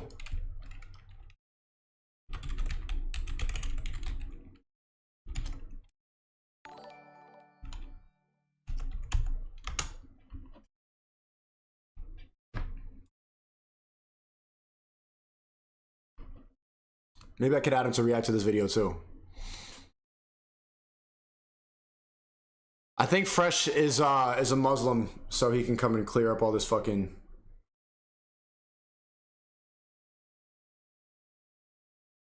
Bryson says I can easily prove that this wasn't a chance. That's a conspiracy theory. Yeah, I don't think you can though. Like, this debate has been going on for thousands of years. We're never gonna solve it. Just like, you can't prove it. You can't.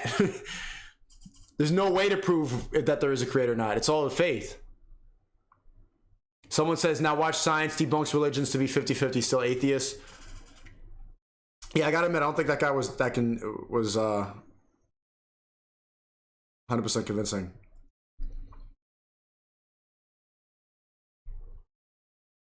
Yo, L StreamYard, bro. This dude wants to see. All right, let me call this dude.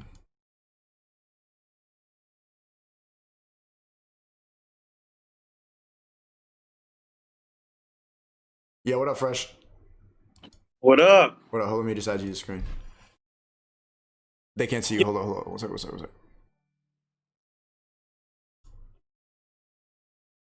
Yeah, I'm not gonna lie. I never joined Discord. It's your first time? First time, man. What's poppin'?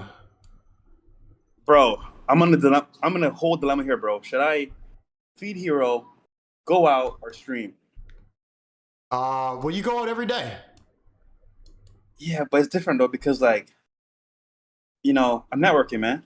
Bro, you literally go out even you laugh at that bullshit that you networking, bro. Yo, chat, we be at the strip club and Fresh is like, oh, I'm networking by throwing ones in the air. Well, hold on. Did I throw one? No, you don't. You don't throw ones. You don't. Okay. That's true. I'm lying. But what happened though? The bouncers, the manager, the bartender came up and showed me love. I've been in relationships. Okay. Oh, wait, hold on. Who did we see? Future, bro. Yeah, I guess you were kind of in Future section. Kind of. So you're the one who told me we were just talking about religion for a while. Are you Islamic? I didn't know that. So here's the story, right, guys? I'm half Christian, half Muslim.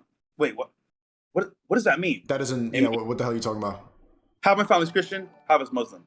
So I understand both sides on why they believe what they believe. However, when I saw a video that you know, like I clipped or whatever, my family, like they had like a group chat, whatever, or friends, whatever. And you see what I'm saying, like, chat? Even his family saw the clip, and that's probably their only impression of me. They're not watching my streams, they're watching a little TikTok, and now I'm the Islamophobe for life. So I had to like, hey, he's not a bad guy at all. He didn't mean I already know you didn't mean that, because if you understood what that meant, you wouldn't have did that shit. I already know. So in that sense, bro, I get it. However, how it looks, holy brother, yo, I ain't gonna hold you. It's two people that you don't want to piss off: the gays and the Muslims. Bro, yeah. That is and off cases, I guess you could say Jews as well, but like for the main part, gays and Muslims. Now, obviously speaking, you're sorry about it, which I appreciate, bro, because 100%, I know you didn't mean that. And you're a good dude. Bro, it comes out of context. It's funny that you say don't make fun of gays or Muslims. I think I was making fun of gays using Muslims. What do you want me to drink it out of? Well, I wasn't making fun of gays, but I was making fun of the fucking all the haram that's happening in the West, like Western culture. It was probably a pride parade, and so I did I'm not going to redo it right now. So I was doing a prayer for all the haram that's going on. Yeah, because I would say this though, bro. You're bi-religious? No. Well, So I understand. What do you sides. believe in? If I'm gonna choose a side though, 100% Jesus Christ. Okay, But so you're a Christian. Yes, but I understand why people believe in the Quran, you know, Allah, of course, and Muhammad. It makes sense. However, if I'm going to choose for myself personally, I'm going to take the Bible and Jesus Christ all the way. And it's because for me personally, bro, I'm a big, like, you could say conspiracy theorist, whatever, but I do believe in the NWO. And Revelations, the book itself, bro, is so precise on what's happening in the end world and like the end game. I can't deny the truth, bro. Like, it's in your face every day. The agenda, what's happening with men being women, women being men, like everything turned upside down. It's in the Bible, bro. Like, you can't deny that shit. So, Christian all the way, bro. What did your family think? So what does your family think about me now after watching that one clip? Well, no. They're not radical. Okay, so let me make this make sense, right? They're not radical Muslims. They're more like conservative. So they're kind of like, okay, well, you know, that's not nice, whatever, but they're not mad about it. But there's other sides that are like radical, bro. Those niggas will do shit like, okay. So imagine this, right? To them, that's their God, that's their religion. To them, that's like you sleeping with their wife. It's that bad to them. Yeah. So, I definitely understand that. So the messages I'm getting and everything, I'm never gonna do. Bro, they don't play. They don't play around. But the good thing is, man, you understood the gravity of it. You understand that it wasn't right. Yeah, and but also, what bothers me is that they didn't see the intention of it. What really bothers me is they don't see the fact that I've been talking and I've been shouting out Islam on my stream almost every single day. I always say shout out to my Muslim viewers. Big shout out. Like I have an Allahu Akbar button. I always like reference Islam, bro. They don't. Yeah. But the part that really pissed me off is that they clip up that and that this was a hit piece and this was intentionally designed to make me look bad. And they don't see the good faith in it. I was trying to make fun of myself. I was trying to make fun of my ignorance towards it. Like, look at me, a dumb American mocking this voice and dancing. It's stupid, but... Dude, you're a target, bro. 100%. Yeah, by the way, he was mad at me, bro. So, like, I was supposed to go feed him, right? Or go out, or stream. So right now, I guess I'm technically streaming with you. But you could do both, though. You could stream for, like, another 10 and then go to the club. So he has all this food here, bro. But he won't eat it. I'm like, bro, I know I'm not being an asshole here. I fed you, nigga. Yo, eat your damn food. Yo, Chad, he only has his dog for pussy. Eat your food, nigga. You're just scaring the shit out of him, bro. Right? This dog doesn't love you. I'm just kidding, bro. I'm about to get you. But, He's still scared of you. That wasn't a loving pet. Wait, to pet your dog one more time? I want to see that he actually... That dog does not love you. He does. He really does. Chad, that dog looks so scared. Yo, pet the dog affection. Watch this. Watch this. Yeah, okay, give it food. Watch this. Hold on. Oh, now it likes you. Hero. Sit. Good boy. Damn, bro. You realize that's just what they accuse you of women too? They say that the girls don't actually like you, they just like you for the money. That's kind of how you're getting the dog to like you right now. You know what's funny though? Like, I don't mind. Because either way, I get what I want out of it. You feel me? Like affection. So it's like, bro. However, for you, bro, yeah, man. I mean, we all make mistakes, bro. We stream content. You're gonna say the wrong thing, you know. Eventually, like, no one's perfect, bro. So it is what it is. Quick little balcony flex. Quick little view flex. Listen, man. It's a hero flex, man. But yo, real talk though. You're a target, bro. Like, you're like a target. So it's kind of like. Anything you say or do is gonna be used against you. Even like Myron, I'm like, bro, Myron, dog, like the shit we be saying, bro, like all it takes is one clip to get taken out of context, and they blow shit up. So it's what it is, man. It's what it is. Yo, all we can do, huh? Someone was talking about someone mentioned Fresh and Fit in the donuts. I forgot what it was. Oh yeah, have you seen the Army of Satan? Al Hussein Ba says, SNEAKO, watch the Army of Satan, the series by the Rational Believer channel, the same channel that you just watched with the numbers. Your points on the Fresh and Fit stream would make a lot more sense when you watch that series. We'll highly recommend. Have you seen that? No, I haven't seen it. Where do you get most of your philosophy for Fresh and Fit? From the Rational Male, from Red Pill? You want to hear a bomb drop for SNEAKO's audience? Yeah, bomb drop. I have never Read the Rational Male? read Rational Male. Me neither. And I never will. I'll tell you why. My talk and my points come from experience. And what I do is, bro, every day I go out with girls, either in person or via DMs. I talk to them, I interact, I get feedback. I create scenarios where like I can learn from it. And Field like research. I love women, bro. However, I do understand that people have their own biases from what they heard from other people, what they read. So my thing is, rather than be influenced by other people, I want my own experience. And that leads to me discovering how women really are. Because what happens is, right? Let's say I follow someone's rhetoric. Yeah, I'm gonna get a point of view, but it may not be real in terms of like what I experience. So I need maybe to hear a bit of that and then get my own experience and then say, you know what? Cool. Based off my experience and what I've heard, I came to a conclusion saying, you know what? I understand what's in between. So my thing is, rather than be influenced by other people, I made my own judgment based off my own experiences. So it's kind of like, that's how I get my like info. So me going out, talking to women, dating them, yada yada. How materialistic do you think you are? I just noticed you got the Lamborghini sticker up on your wall. Yeah. And you got the thick chain and everything. You got the balcony. You got the nice crib. Doesn't the Red Pill go deeper than just like material, like just women and everything? I know the Rational Male is teaching you how to be a better man, but I've always, like I tell all my audience all the time, that the Red Pill is really not about women. It's about the truth. It goes deeper past that. That's why I'm trying to watch these conspiracy videos more. That's why I'm trying to find out what's really going on and what's really happening, who really controls us. Well, to be honest, bro, like to me, the Red Pill means freedom. So I do what I want to do. I don't do what people tell me to do. I don't do what like I've heard is good. I do what I want to do. So if I want to buy a Lambo, if I want to buy a Ferrari. But why do you want that? Why do you want to buy a Lambo? Because I've always wanted to do it. It's like, for example, right? Why have the sticker up on the wall? Because it means a lot to me. So remember, right? I grew up in the islands. I didn't have a lot of like things you guys have in America. I've always seen it on TV or like, on internet. I never had it myself. So I had a dream, you know what? When I moved to America, I don't have a lot of money right now, but I'll become successful and I'm going to attain these things for myself. So I'll put posters in my room of like a Range Rover, a Lamborghini, all these items, because to me it meant, you know what? I can achieve it.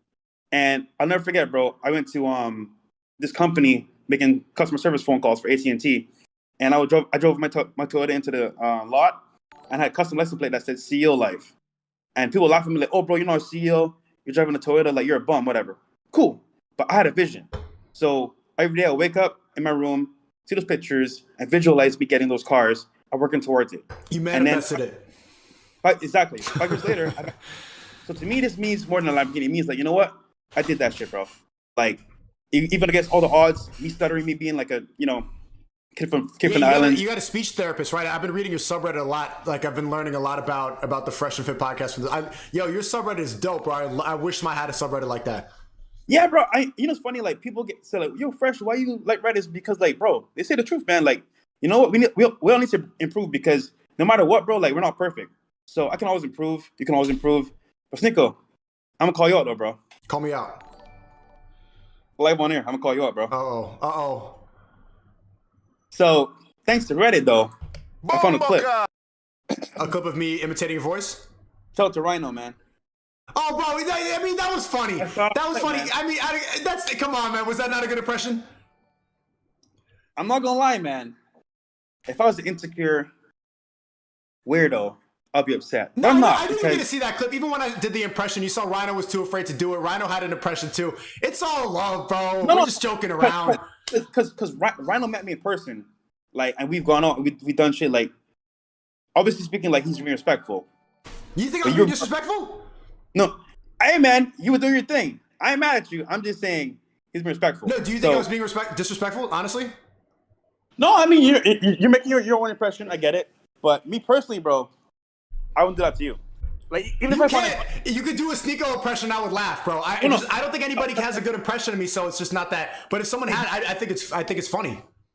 But no, it's because, like, personally, bro, like, no matter how much I think it's funny, just to put it out in the public, I'll never do that to you. You know what I'm saying? Like, You can do that. I'm putting it out there. I think it's funny to do impressions of I'm other people. just saying, though, personally, that's just not how I move.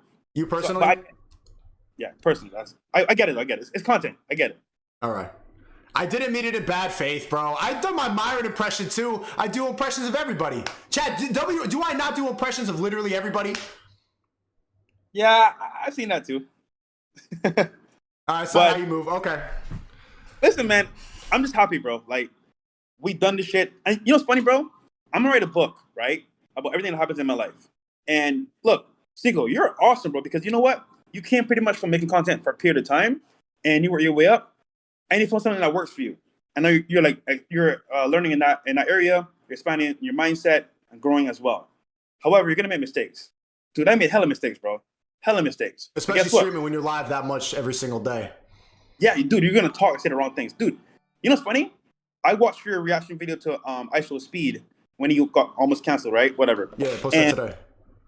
What happened was that, like, with streamers, bro, you become so, like, caught up in your, like, audience, and you stream more and more and more. You say shit that you don't realize. What happens is people are watching are like, oh, you know what? I don't like him anymore. Like, you know what? Let's make fun of him, whatever. And they clip it and put it everywhere. And when that happens, they might not even know how far it goes, but, like, it can turn into something huge that you never would expect. So for us, it's like, people say all the time, Fresh, you don't talk a lot on podcasts. Because, bro, when I talk, bro, I want, one, to on some level have some relevancy. And two, the more I talk, the more I might say something stupid. Now, I say generally speaking stupid because I want to, but it's more like I'm thinking about what I'm saying first for the most part. So that's why I move how I move. But for you, bro, I get it. I get it. And you see the results of it. Someone just donated money to say, I grew up with a lot of Muslims, bro, and I promise you the UK ain't safe for you no more. The Muslims here don't play for real. Like, people are even in the chat right now threatening, saying that I can't go places. Like, you're never safe in the UK. You're never safe in Toronto. Just for that joke. So, yeah, you're right. You really have to be careful what you say online now. People don't understand that if you stream for 6 hours every day like I do, you're going to say something that's going to upset somebody. But listen, bro, me and Myron did a stream. The internet's not very forgiving. No. This is the cycle, right, bro? Yeah. We've been through this a million times, me and Myron. What happens is, you say something stupid or dumb, right? People clip it, they make it go viral for a week or two. Then it just dies down. So what happens is, it's a cycle. Now, with what you said, bro, like, obviously people are going to say, oh, you can't go there, you can't do this, you can't do this, you can't do that. It's fine. However, eventually it'll die down.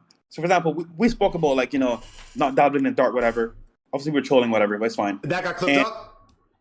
Huh? That got clipped up? Yeah, it got clipped up. Went to Twitter.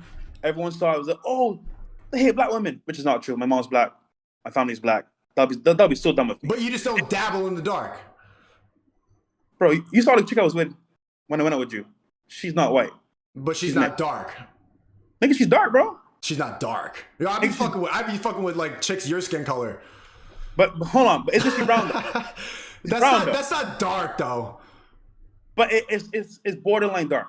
The point I'm trying to make here is borderline. Okay. The point is that, like, they took out of context, blew up everywhere, right? We lost, like, certain guests on the show. I had some big network opportunities that didn't go through because of that. And yeah, it was the L in that sense. But if you're consistent with it, bro, and you don't give up, it blows over. So it's like, it sucks right now, but bro, it's just a matter of time before it blows over. So normally I would say don't even acknowledge it, but this is so big because it's a whole religion. So that reality, bro, it makes sense why you made the stream. So I applaud you for actually, like, on some level acknowledging that. So you know what? I'm dedicated stream to make amends for what I did. Now, will people always take it? No. But at least it's out there that you amended for what you did. So that, I gotta say, kudos to you, because most people will be like, oh, fuck it, I'm gonna just keep my mindset. Nah. At least you made the time to make amends. That's all you can do, bro. Honestly. Yeah, and it sucks because I see myself as, my motto is seek truth through funny. I try to always entertain. Like, I'm aware that there's a message, especially with Fresh and Fit, there's an overall message trying to help people. It's like a self-help podcast, but I just want to help people. I mean, I just want to make people laugh and entertain. Why are you zooming on my face? I look fucking mad sad on my own stream, man. I need to look at myself, bro. Why do I look like that? Bro, I'm not gonna lie, man. No, but say like making it a stream like saying addressing it. If I apologize and like put my hand on the camera like Logan Paul, I just want to. Then it's not funny anymore. I will say though, the biggest L I've seen is Logan Paul, but he's still here, bro. Yeah. Like, cause dude, you know what I do, bro? I don't just study girls. I study YouTubers, creators, and I see what they've been through and what we've been through. And it's like, bro, like it's part of the game. You're never gonna be always perfect. You're gonna mess up on some level. No one's perfect, bro. So people pointing the finger like, oh, he this and that, bro. I guarantee you, the same people pointing the finger did even worse or something comparable. So it's like, so they're just putting it on you to get it off them. They got it on themselves and they're putting it onto you. It's part of the game, man. Once you understand the game, charges to the game. Exactly. Bam. By the way, Pikachu. Bam. All right. All right, go network, bro. I got more videos to react to. Are you gonna stay, or what are you about to do tonight? No. I'm about to go take a shower and head out. But I recommend, bro, you read this book. Secrets of the Millionaire Mind. Actually, yeah, someone put me onto that too recently. I'm gonna read that. This is the first book I actually read coming to America. I found it in a thrift store for like $3. And dude, talk about mindset shift, bro. If I read that book, are you finally gonna invite me to one of those yacht parties with the hose? Nigga, he about to live here, bro. So it's like you can just pull up. Yeah, we outside. All right, but you can come to the Tristan Tate party, bro. He said he's gonna throw me a party when I hit a mill. Sheesh.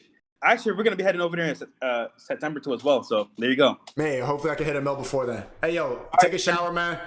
Thanks for coming on, bro. Good, bro. You did your thing. It's just part of the game, bro. Charge it to the game. Yo, shout out Fresh and Fit one more time. Shout out Fresh Prince CEO. Gang, man. Peace, bro. See you in Miami. Peace. He's a cool guy, bro. Damn, man. He got tight about that impression. Fuck. I had a feeling that was going to happen.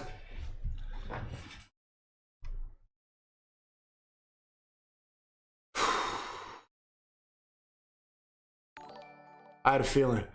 Bro, you'll be fine in the UK. Don't worry, SNEAKO. SNEAKO. Yeah, I think so too. People are trying to scare me and stuff like that. But the reason I'm not supposed to be scared is that Allah would not approve of that. I'm not even Muslim, and I know that Allah he knows good intentions, and I did not have bad intentions. You should not wish harm on somebody else, especially for a religion of peace. Let people make mistakes, man. You know? Yeah, I didn't actually. Come on, man. I've been talking about the whole stream. Adam says religion is confining on a superficial level. By abiding the rules of God, you're sacrificing small pleasures to achieve a greater state of being. Think about all the depressed they-thems. All right, back to these reactions. Should we keep doing these? Yeah, I can keep watching these. One more atheism video, and then I have more entertaining stuff to react to. But I want to do a belief stream. Oh, thanks, man. Hemi says, yo, Muslim bro, I promise none of these fools sending you threats and shit, so you chillin'. I hope you're right. I think you are right. I know you're right. I'm fine, man. God created everything. So who created God? You believe in God. So scientists couldn't figure it out, but you could. Is that right? If there is infinite time, why not infinite possibilities? The moment he creates that, he becomes not powerful because he can't lift it. There's no such thing that exists. There was a study done in Oxford University by Justin Barrett. He found that young kids who are not taught about Islam or Christianity or any other religion, they all had the inclination to believe in one God.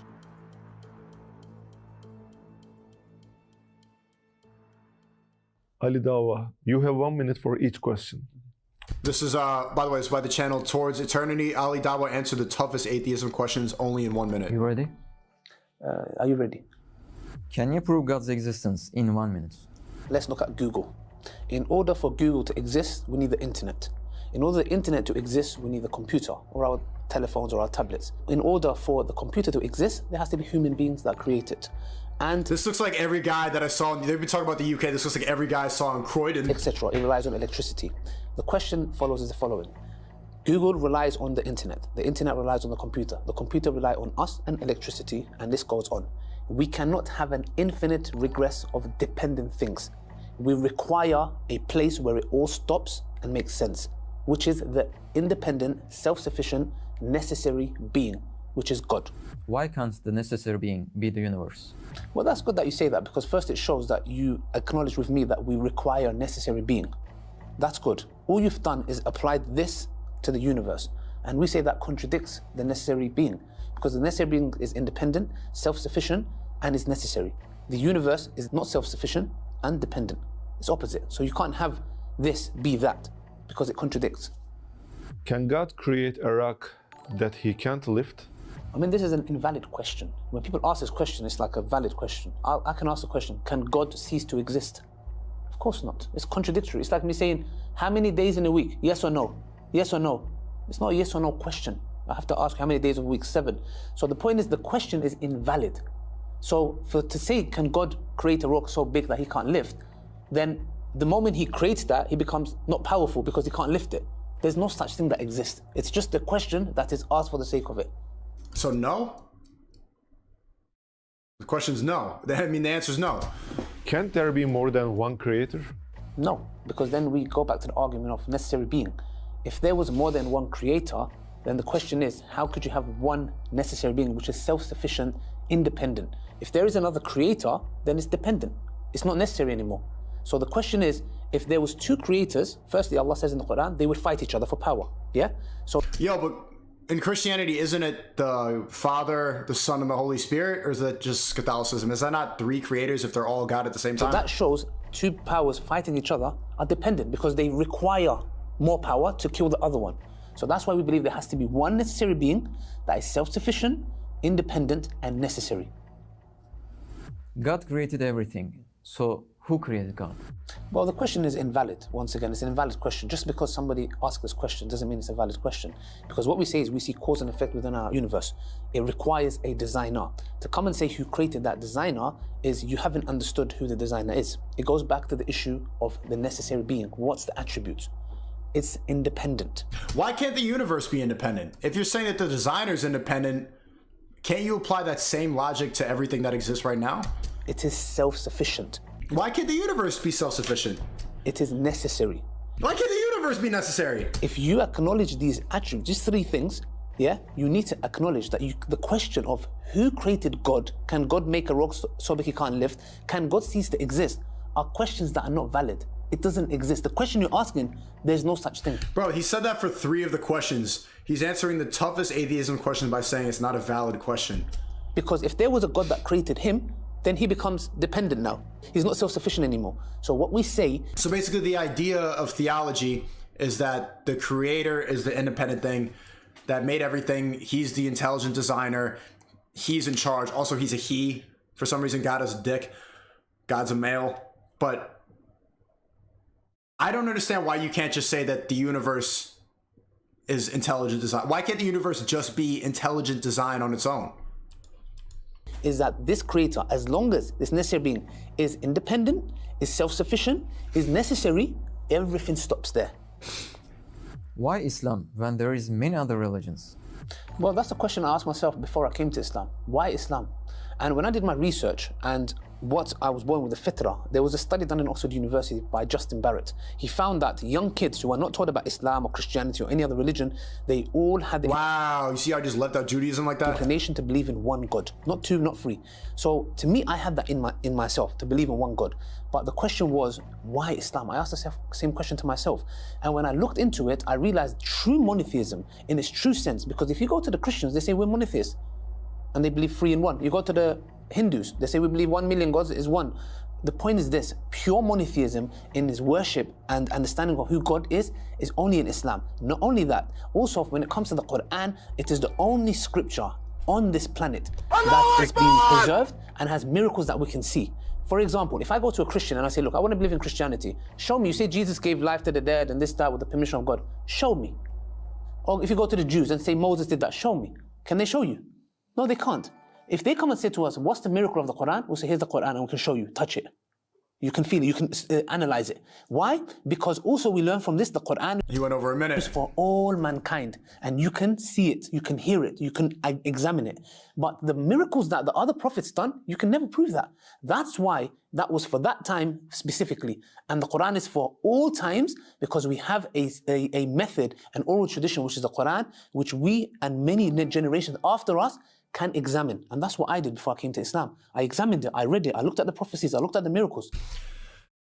I don't like this argument because a lot of people say this. Before I came to Islam, like, chat, let's be honest, he grew up around a lot of Muslim people. He grew up in a Muslim culture. People just go to the religion that's around them. Most of the time, the religion that you believe in is the one that your parents told you to believe. You don't really actually seek out religion for the most part. Most people never convert. Most people never change what they were taught when they were 3. Let's be honest. He grew up in a Muslim culture. It's not like he really found this. I said this can be no other than by from Allah. You told us that there are miracles of the Quran. Yeah. Can you please just tell us one miracle of Quran? I'm going to be generous here. I'm going to give you 3. Yeah? Okay. Yeah, you have to be generous sometimes in life, you know. The first one is, I think, very profound and very important, because what we are told, for example, that in Surah Balad, that Allah subhanahu wa ta'ala is talking about Abu Lahab. And this is very interesting, because Abu Lahab could make one statement and the whole of Islam will fall on the ground. Allah says in the Quran about Abu Lahab and his wife that they are going to enter the fire, hellfire. They're going to die as disbelievers and enter the hellfire. Now, if you think about it, Abu Lahab, he had to do one thing and disprove Islam. Because the Quran declares you're going to go hellfire, you and your wife, and you're going to die as a disbeliever. So the thing is this, they could have gone, Abu Lahab could have said, hold on a second, Ashhadu an la ilaha illallah. There you go, your religion is false. Because your religion says I'm going hellfire, your religion says I'm going to die as a disbeliever. I accept Islam. He didn't do it. He died as a disbeliever. To me, that is profound. Because he had to do one statement to disprove the whole of, they wanted to stop Prophet Muhammad, yeah? With everything. He just had to do 10 seconds of the Shahada and crumble the whole religion. He didn't. Number 2. What happened to the 1 minute shit, bro? He's not doing this 1 minute shit at all. There is an evidence, for example, when Allah subhanahu wa ta'ala talks about in the Quran about the time of Moses and the time of Yusuf alayhi salam, yeah? And Allah talks at the time of Yusuf alayhi salam, he calls the ruler a king. At the time of Moses, he calls him a pharaoh. But in the Bible, they call the time of Yusuf alayhi salam, and they call him a pharaoh. And at the time of Moses, they call him a pharaoh. This is historical error. Because when they deciphered the Rosetta Stone, it's a thing, to understand the Egyptian hieroglyphics, they found out that there was no pharaohs at the time of Joseph. This dynasty didn't exist. There was kings. How did the Quran know this? And they say the Quran copies the Bible. The Quran copied from the Bible. Isn't it true, chat WL, that Islam only exists because of Christianity in the Bible, and Christianity only exists because of Judaism? Why didn't the Quran copy the mistake? And how did it know that at the time of Joseph, the ruler is a king? There's no pharaohs. How did they know that? That's number 2.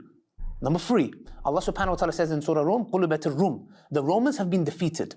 The historians say the way the Romans got defeated by the Persians, it's impossible to think, let alone them coming back to win, for them to even exist. Allah subhanahu wa ta'ala says in the Quran, the Romans have been defeated, but they are going to win.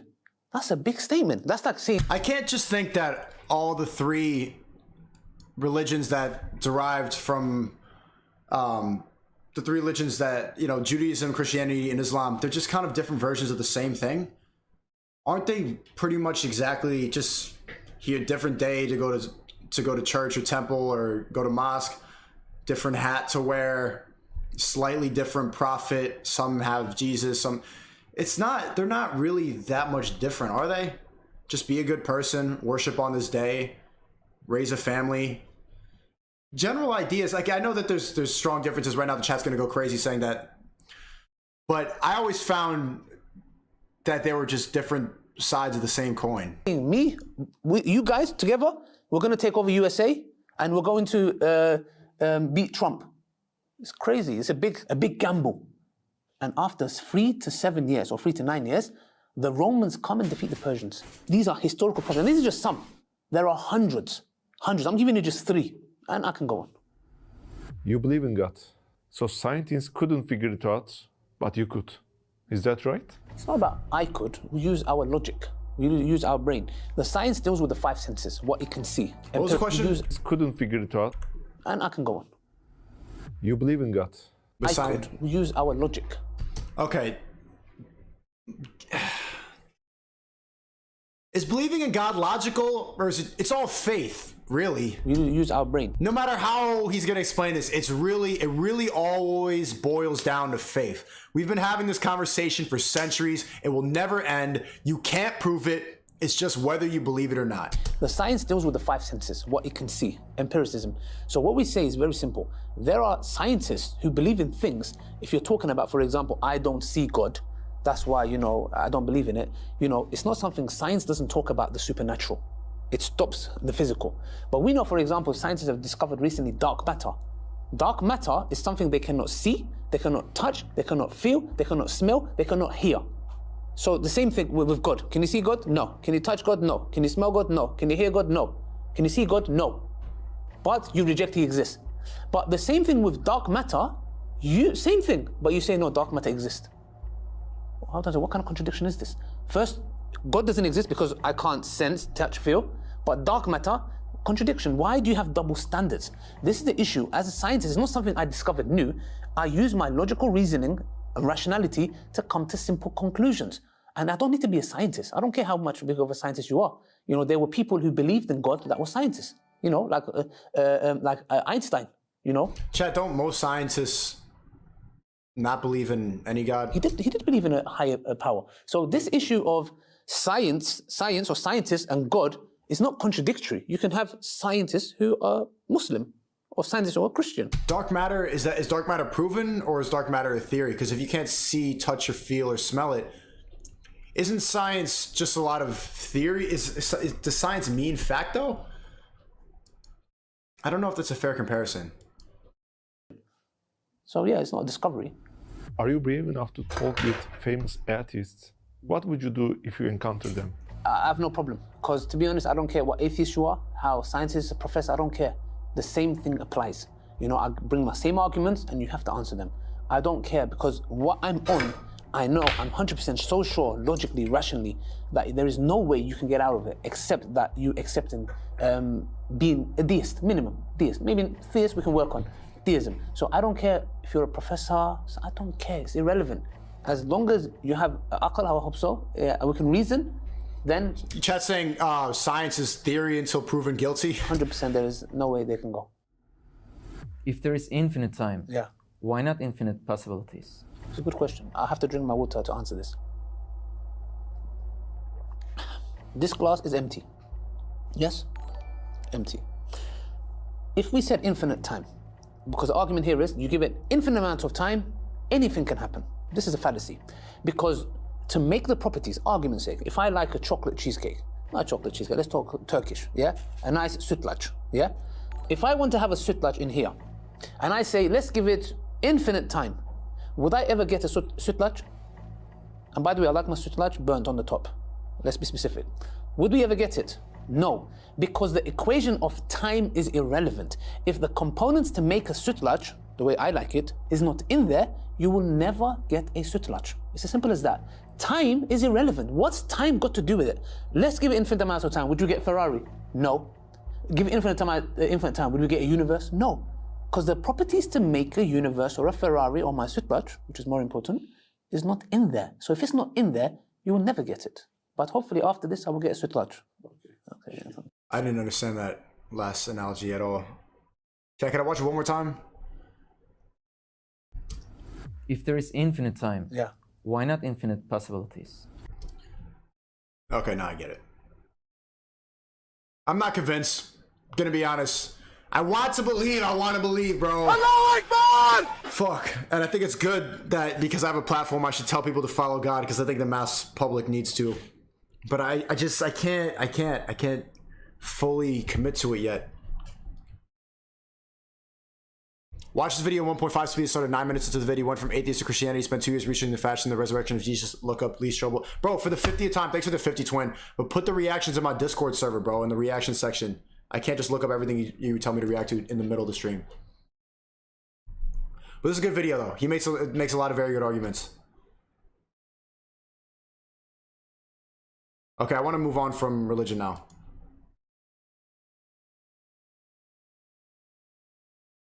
This is Van Neistat. I watched this on Luke Belmar's channel, but Luke Belmar deleted all of his videos. And so I want to watch it again because it was really hard to digest. This is a very thinky video. So we're in a fourth turning. What does that mean? Van Neistat, Casey Neistat's brother.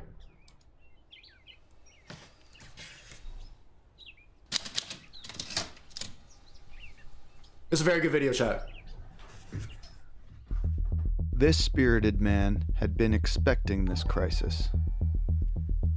Maybe not a global pandemic per se, but he knew something was coming.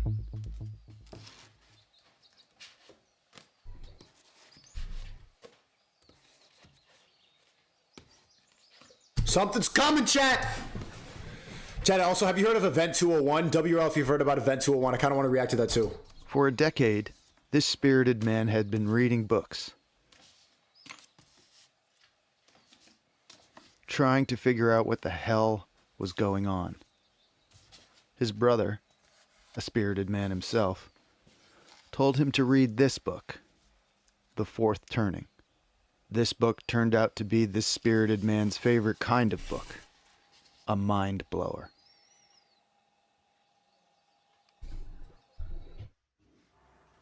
A book about how and when history repeats itself. And this is what the book said. History repeats itself in 80-year blocks called saeculum, but we'll just call them history blocks. Not exactly 80 years. This is history, not math, but roughly the span of a human lifetime, maybe 80 to 90 years. Within these 80-year history blocks, we have 4 turnings of around 20 years each. We usually call them generations. This book calls them turnings. Turnings are sort of like seasons, like spring, summer, fall, winter. Throughout our history, we've had these 80-year blocks, and the 80-year blocks have been remarkably similar to each other. We're in one now.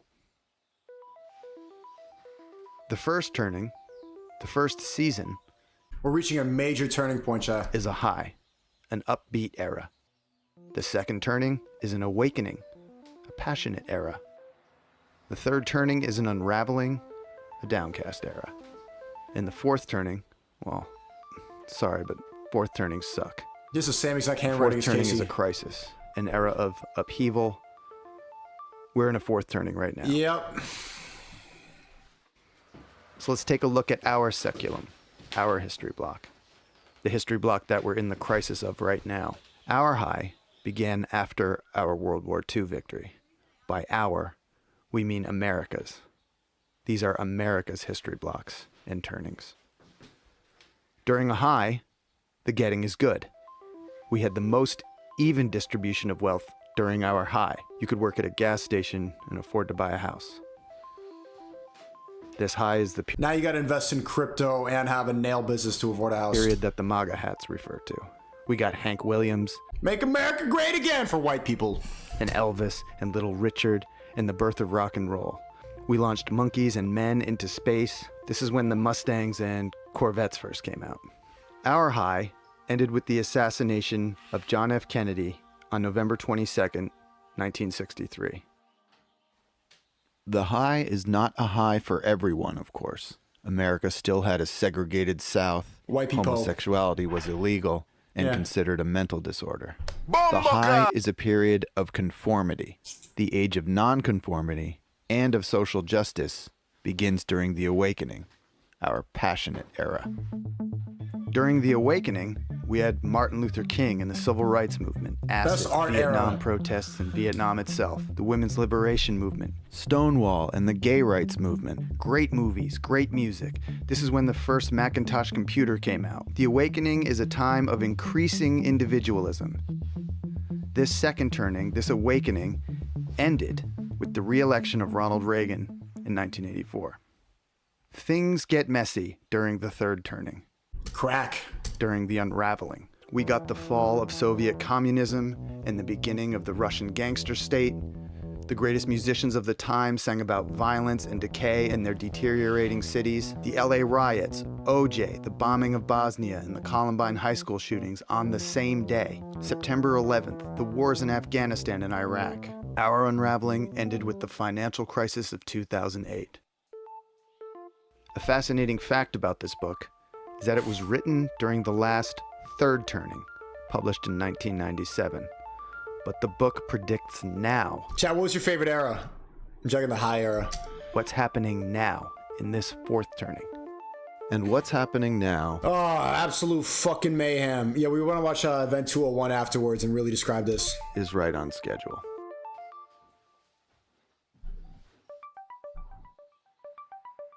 "80 years ago, in the last fourth turning, America had her Great Depression, then World War II. 80 years before that, the Civil War. 80 years before that, the Revolutionary War. Now it's our turn to save the country.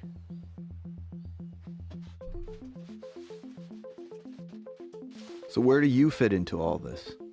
What's your role? It depends when you were born. Each generation, each cohort, tends to embody a specific archetype. An archetype that will move the society towards the next high. Each generation's archetype is the characteristic that will define the generation in its prime, But in midlife. The boomer archetype is the prophet. Bill Gates and Steve Jobs are boomers and prophets. Both predicted that one day everyone, not just big corporations and governments, would own a computer. Gates even predicted a crisis like COVID-19 5 years beforehand. Event 201, chat. If you don't stick around for the stream, look up Event 201 when you have some time, man.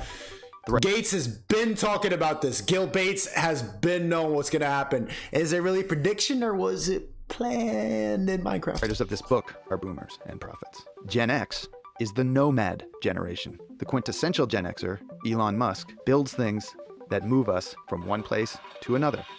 Rockets, electric cars, hyperloops, nomadic devices.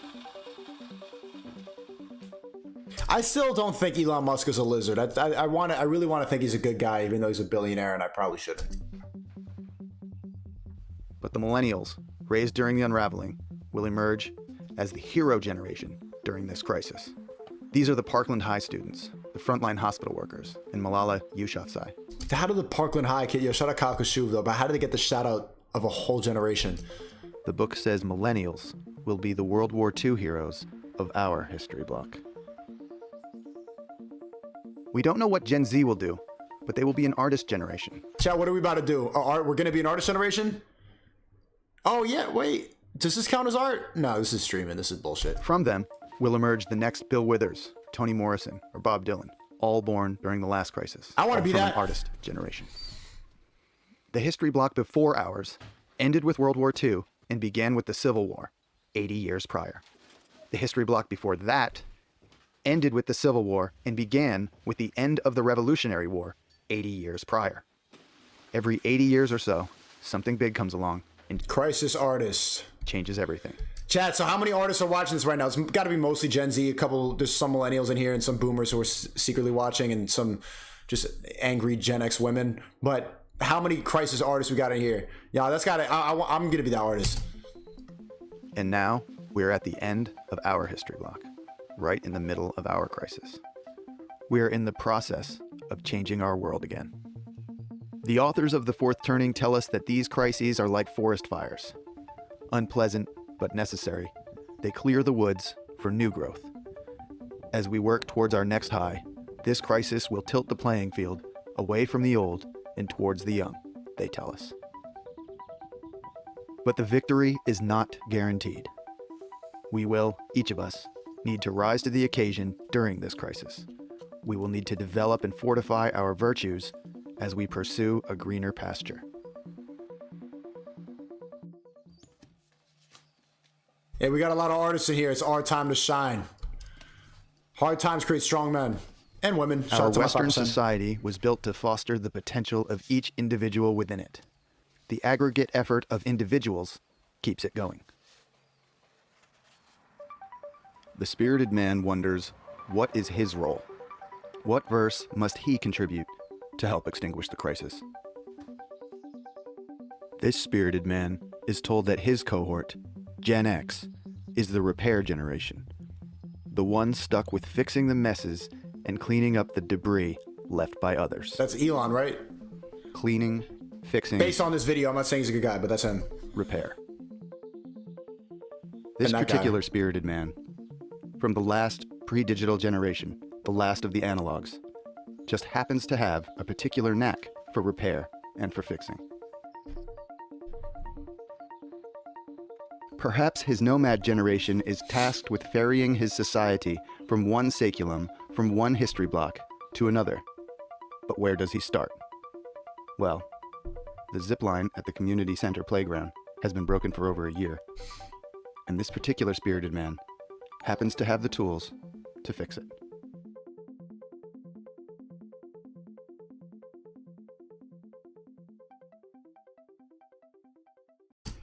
Chad, I think all this is planned out.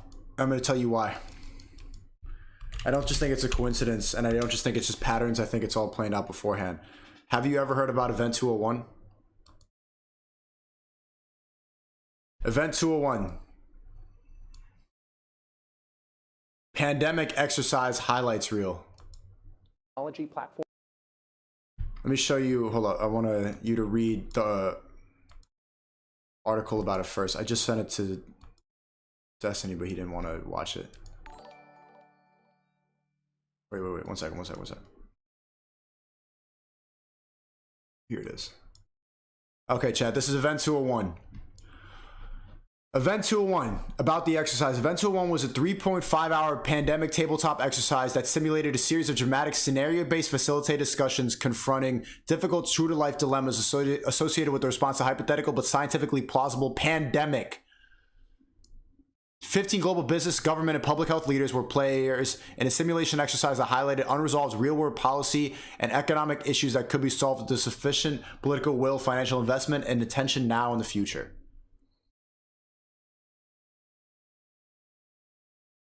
These events are increasing. In recent years, the world has seen a growing number of epidemic events amounting to approximately 200 events annually. These events are increasing and they are disruptive to health, economies, and society. Managing these events are already strains global capacity, even absent a pandemic threat.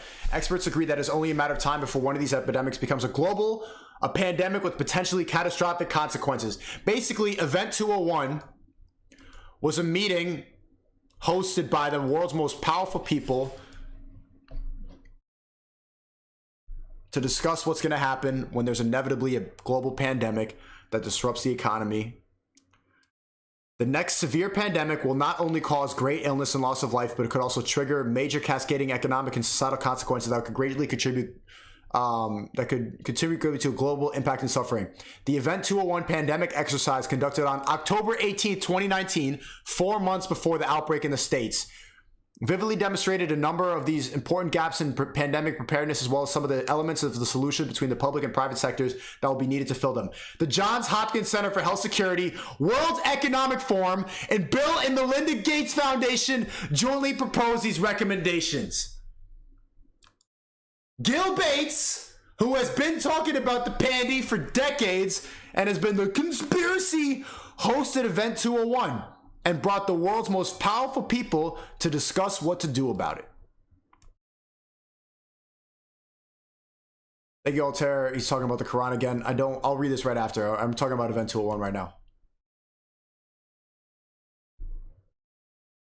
An invitation audience of nearly 130 people attended. Attended the exercise, and a live stream of the event was available to everyone. Video coverage is available here. This is Event 201.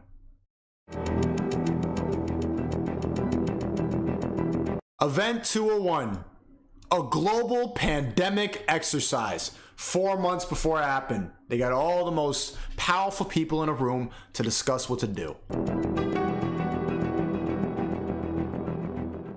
It began in healthy-looking pigs, months, perhaps years ago. A new coronavirus spread silently within herds. Gradually, farmers started getting sick. Infected people got a respiratory illness with symptoms ranging from mild flu-like signs to severe pneumonia. The sickest required intensive care. Many died. Coronavirus-associated pulmonary syndrome. Let's talk about the coronavirus back in 2019, hosted by the Bill Gates Foundation. Experts agree, unless it is quickly controlled, it could lead to a severe pandemic. An outbreak that circles the globe and affects people everywhere. Good thing they had this exercise. The mission of the Pandemic Emergency Board is to provide recommendations to deal with the major global challenges arising in response to an unfolding pandemic. The board is comprised of highly experienced leaders from business, public health, and civil society. We could be looking at double the number of cases in 1 week and 16 times as many in a month if we are not able to stop the spread. That would be on the order of 500,000 cases, and it would continue to rise exponentially. In 3 months, we could be approaching 10 million cases. We're at the start of what's looking like it will be a severe pandemic. Chat, don't say COVID misinformation. And YouTube, don't take me down for this. This video is public. As a lot of you disable comments, I wonder why you had to disable comments on this. But this is the Center for Health Security, public info. Event 201 is not a conspiracy. This is just something that the Gil Bates Foundation organized and had all the world's businesses come and discuss it. There's not no misinformation. This is true. And there are problems emerging that can only be solved by global business and governments working together. And Chad, just let me tell you, the last pandy was a trial. They're prepared. Now they know what to do for the next one. They know that we can blindly comply. It's going to happen again. We're going to lock down again. I don't know when. I don't know if it's the monkey, but we are going to lock down again. We have known about caps-like viruses in animals and people for decades, but have not been successful at developing a licensed vaccine. And sure, there are new technologies that may help, but it's going to be difficult. Why are you running? I am not optimistic about having a vaccine in time to be relevant during this pandemic. So the policy crisis in question for this board in this meeting is this. How should governments, business, and international organizations allocate and distribute pandemic antivirals and medical supplies to the people who need them most? What we've seen work very well in the HIV field is, in fact, procurement through the Global Fund. So having a centralized mechanism, so financially able to procure on behalf of affected countries would be critical. I think the second thing is it's going to be very important that for the business sector, for manufacturers of antivirals, that we have clarity around what the need is and where the need is and who are making the decisions. I think that given that the countries most affected are those that are low and middle income. It's always globalist. The World Health Organization, the United Nations. Some countries with unequal access hosted by the World Economic Forum. To technology, to finances. The UN has a worldwide footprint, universally recognized. Chat, I'm not going to say it. I already have a guideline strike on my channel for COVID misinformation. What do you think? WRL, was this shit all planned out? How the fuck they said coronavirus hosted by the World Economic Forum and the Bill and Melinda Gates Foundation? WRL, was the coronavirus all planned out? Was it a pandemic? I don't know. I'm just, I really don't know. I just play Minecraft. What do you think? WRL, pandemic. Recognized in Minecraft. Universal membership. A global stockpile would certainly help ensure more rational and strategic allocation, but the reality is that we don't have the logistics capability, even within the UN, to bring that together in one place and run it. So this is where I think a collaboration between the international organizations like the World Health Organization and the private sector, which runs these supply chains for many purposes every day, understand where the supplies are, make smart decisions about how to allocate them to the people who need them in the places that need them the most, and then work with the industry to move those supplies from where they are today to where they need to be. Just to underscore the point that cooperation among supply chain providers or businesses that have huge supply chains can add a lot of efficiency to the whole process. Cooperate, chat. The question is, can you, through this international mechanism, really promote commitments to doing this as quickly as possible and give people a sense that actually if they contribute more, that they will have a better chance of protecting their own populations and their country's security and health. So to be completely clear, most of this production would already be committed in contracts. Yes. It is almost unheard of that people are producing product without having a forward commitment for the consumption of that product. So the first thing that needs to be done, because this is not something that the countries currently control, unless countries are going to bring about emergency situations and co-opt an existing supply chain. It's a globalist agenda happening. I think it's not likely. I agree that countries are not going to buy countermeasures to put into a global supply without retaining a large portion of it for themselves. Public health agencies have issued travel advisories, while some countries have banned travel advisories. Bro, they predicted fucking everything 3 months before. Travel from the worst affected areas.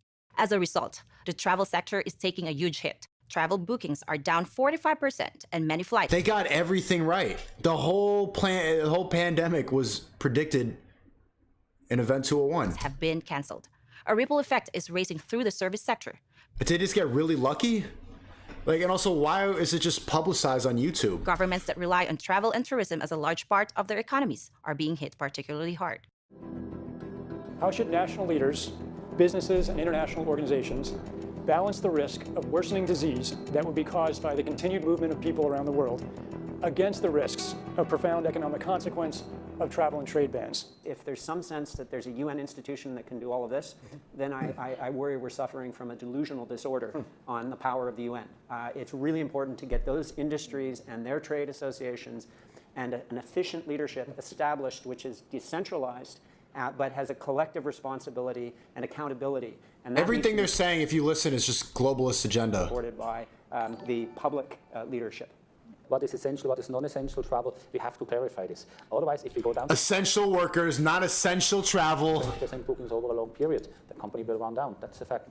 You know, there's a whole complex set of issues in a highly interdependent world on supply chains that are just in time. We need to think about how much flex there is in that just-in-time supply chain system and make sure it keeps running. I think it's going to take specificity, and it's going to take knowledge that only the private sector has. The UN can play an important coordinating facilitation role, but the companies know where those commodities are, where they move, how to move them, and that's where a type of public-private collaboration that we have not generally had in these crises needs to be put together pretty quickly. We are not out of money yet, but the fact is we are trending in a dangerous direction and something needs to change. What is this news? The pandemic is causing a global financial crisis. So this is all a simulation for how it's going to go. Also, a question for this board now. They're literally planning the pandemic. Is how should financial resources be prioritized? Are there nodes that we cannot allow to fail? What is your sense of priorities? We don't have money to pay for all of these urgent problems. So at the moment, we want the fund, right? You need the money. So where's the money? So government kind of supplies some money. A lot of, private sectors, some are sitting here, you have some money. But now you need a really coordinated, centralized efforts. Hotels will be experiencing, crippling losses doing that. And we know that the hotel business in itself makes up 5% of the GDP. Governments need to be willing to do things that are out of their historical perspective, or for the most part, it's really a war footing that we need to be on. We shouldn't underestimate the power of entrepreneurship. We need to escalate that, whether it's through the government's helping with tax breaks or subsidies of that nature to unemployment, stimulus check, manufacturing of those types of products. It can happen quickly. A Marshall-type plan, don't mean to say that exactly, but a Marshall plan that can go into effect can stimulate change very quickly. Countries are reacting in different ways as to how best to manage the overwhelming amounts of dis and misinformation circulating over the internet. Misinformation. Fucking hell. In some cases, limited internet shutdowns are being implemented to quell panic. Limited internet shutdown. That's the censorship. They decide, these people at the Gil Bates Foundation decide what's misinformation, and they can shut down the internet if they want to, because misinformation is undercutting the efforts from these people in this room. Chat, WRL, should these fucking rich people decide what's misinformation and what's not? You okay with the Gil Bates Foundation deciding that? How much control of information should there be, and by whom? And how can false information be effectively challenged? And what if that false information is coming from companies or from governments? I think it's very important that we make sure that there is concise communication with all healthcare facilities. NBC gets to decide information where these patients are being treated so that there isn't mass panic. We're at a moment where the social media platforms have to step forward and recognize the moment to assert that they're a technology platform and not a broadcaster is over.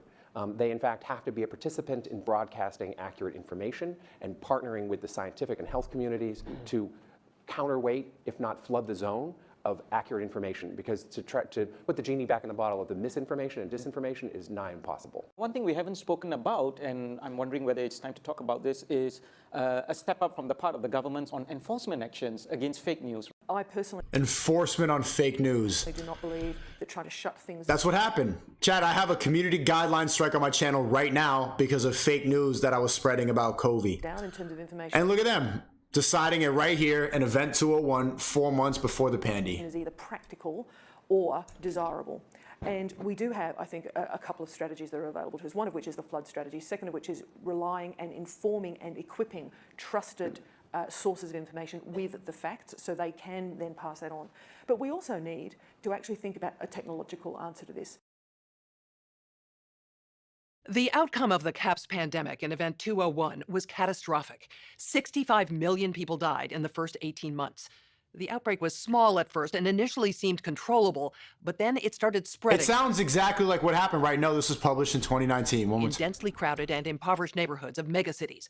From that point on, the spread of the disease was explosive. Within 6 months, cases were occurring in nearly every country. The global economy was in a free fall. The GDP down 11%. Stock markets around the world plummeted between 20 and 40% and headed into a downward cycle of fear and low expectation. Businesses were not borrowing, banks were not lending. Everyone was just hoping to hunker down and weather the storm. Economists say the economic turmoil caused by such a pandemic will last for years, perhaps a decade. The societal impacts, the loss of faith in government, the distrust of news, and the breakdown of social cohesion could last even. Is this not proof that this is all, I don't know, this just sounds like a simulation. And longer. We have to ask, did this need to be so bad? Are there things we could have done in the 5 to 10 years leading up to the pandemic that would have lessened— How the fuck did they get all this right? —the catastrophic consequences? We believe the answer is yes. So, are we, as a global community, now finally ready to do the hard work needed to prepare for the next pandemic?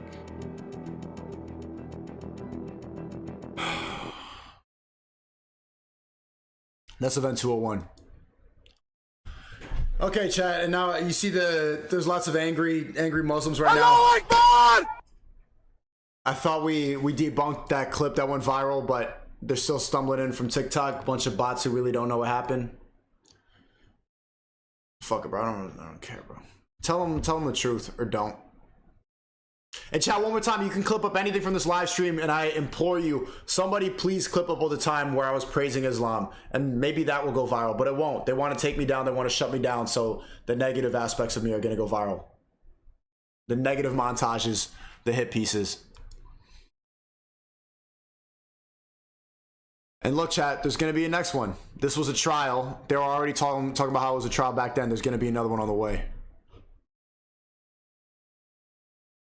Jordan Peterson, best moments. Clash of ideas. I want to go talk to Peterson. Peterson, do you have any comments on the Nazi presence at your protest? The presence of Nazis and white supremacists assaulting people at your protest. Do you have any comment on that? Yeah, I don't like Nazis. Then why were they here?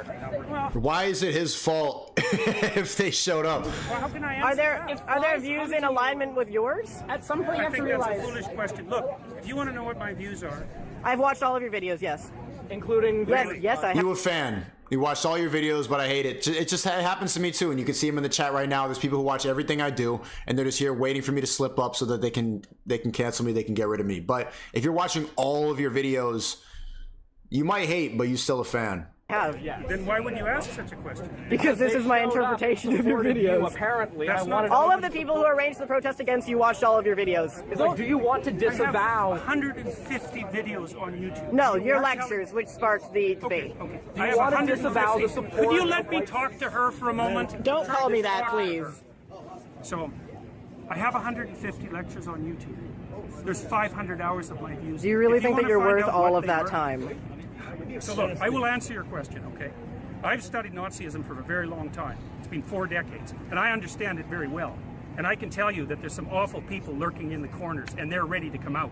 And if the radical left keeps pushing the way that sounds very much like a they're threat. Going to come. That sounds very much like a threat. That sounds very much like a threat. Would you like to disavow the physical violence? Trans people were physically assaulted at this rally in your name. Would you like to disavow that violence? Yes. So you wish that didn't happen, and you want to, and I'm going to post this online that you would like people to not to be more accommodating. Chad, what do you think about this right here? They try to cancel you by using the worst aspects about you. They ignore all the good parts of your message, and just like this donor right here, this guy's saying, "Bro, you could die like that. Stop using Islam to prove a point." I thought it was a religion of peace, and what you're saying right now is not very peaceful, and I don't think Allah would approve of what you're saying right now. I debunked it because you need to watch the actual video. You need to watch it in full context and not just watch it with hate in your heart, and need to realize, just like this woman right now yelling at Jordan Peterson, there's people out there, when they hear truth, they will so adamantly defend the people who don't want them to hear the truth. There's hit pieces going on Jordan Peterson just like there's hit pieces going on against me. Don't take what they feed you out of context. Try to go and seek out the context for yourself. because this is how people who are speaking truth get silenced. Trans people and people of color at your events in future. I would I'm like a person there of to be color. no Listen, violence. I'm a person of color, and I felt very accommodated here. I felt like my voice. Thank you very much. I'm also a former Muslim, and I feel like this guy I'm is a the person best. of color. There are many Muslims. You wanted to disavow. You wanted to disavow, and this is the disavowal. I am not an advocate of violence. I'm speaking out the way I'm speaking out because I think this is a route to no violence. And violence is lurking. And you can say that that sounds like a threat. There was It's no not a violence threat. at our protest, though. There was violence at your protest. So what does that say about our views? What a dumb argument to just because there was violence at the protest doesn't mean that he's responsible for all of it. On my protest. You know, asking me continually freighted questions isn't very helpful if you actually want to have a dialogue. Because there's a certain amount of people they don't want to learn. They don't want you to humanize you. They just want to take you down when you get to a certain level. You have no idea if I'm your enemy. You have no idea about me. You won't use my pronouns, so I'm pretty sure you're my enemy, yes. Yeah, well, I know you think that, but I don't believe that using your pronouns is going to do you any good in the long run. But would you use And what the hell did the pronouns? That pronouns has nothing to do with it. pronouns if a student asked you to? I think I've made my position on that clear already. Well, perhaps not to our audience at home who are just being introduced to this. Would you use alternate No. pronouns? And why not? Because it makes no sense. Because I don't believe that other people have the right to determine what language I use, especially when it's backed by punitive legislation. Exactly, Chad. Imagine if I said, you need to use my adjectives. Handsome, brilliant. Shout out to Matt Walsh, use that analogy. Why can you declare pronouns, but I can't declare my adjectives? I'm brilliant and sexy for life. And when the words that are being required are the constructions, they're artificial constructions of people I regard as radical ideologues whose viewpoint I do not share. And Bill C-16 is actually not about cisgender people. It's about protections for transgender people. And that's not, it's not about Jordan Peterson. So, we should have people learning to listen more. We have 2 ears and 1 mouth for a very good reason. When things get political, I like to ask who benefits and who gets to decide the rules of the game. So, mostly with this Peterson controversy, which is really just a small drama, a tempest in a teapot, he could just get over learning to program a few pronouns into his phone. By the way, no, it's way more. Yeah, I only have half a dozen or so that I actually use on an everyday basis, so it's not all that difficult. Professor Peterson, sorry, Professor Peterson. Stupid argument. Jumping because I think Professor Peterson wants to get in on that. Yeah, well, kindness is the excuse that social justice warriors use when they want to exercise control over what other people think and say. So, if we're bandying back and forth our differences in values, I would say that the highest possible value is truth, and that one of the concomitants is that we need stringent protection for freedom of speech so that we can utter the truths that we see fit. And I think that that's a value that's much higher than kindness, for example. I mean, there's lots of situations in life where kindness in the immediate present is not the appropriate way to react at all. But so, for example, facts over feelings. For example, when you discipline children, you often hurt their feelings in the short term so that they can learn to behave properly. And right now, most people act like children because we tell you that your feelings are valid always. Properly in the medium to long term so that their lives go well. And so this automatic assumption that the people on the social justice warrior side of the equation are motivated only by kindness when they're also clearly motivated by power is something I find completely untenable. It's not kindness, they're motivated by their emotions. Untenable. And I don't think that Pete's solution to program my cell phone so that I can remember what names people need to be called is a reasonable solution at all. We're actually supposed to now use electronic devices to bolster our ability to speak freely in case we offend someone. That these made-up pronouns, of which there are many. People will look past, once again, man, people will look past the whole message and see one little TikTok and then you get stormed at. Bro, like Jordan Peterson goes to college campuses now and they protest it, they beat drums, they yell at you. Right now, people are donating money saying, don't let your ego let you get hurt, bro. I'm warning you, be careful. Not everyone is peaceful like me, SMH. Okay, well, if you're not peaceful, then you're not a real Muslim. Woke close to every society honors his life performance and dead troublemakers. Dozens, in fact, and there's no consensus on them. And that doesn't even begin to start a discussion about the use of the other kin pronouns. And you can look those up if you want, because if you can define your identity subjectively any way you want, then there's absolutely no reason that you can't claim a non-human identity.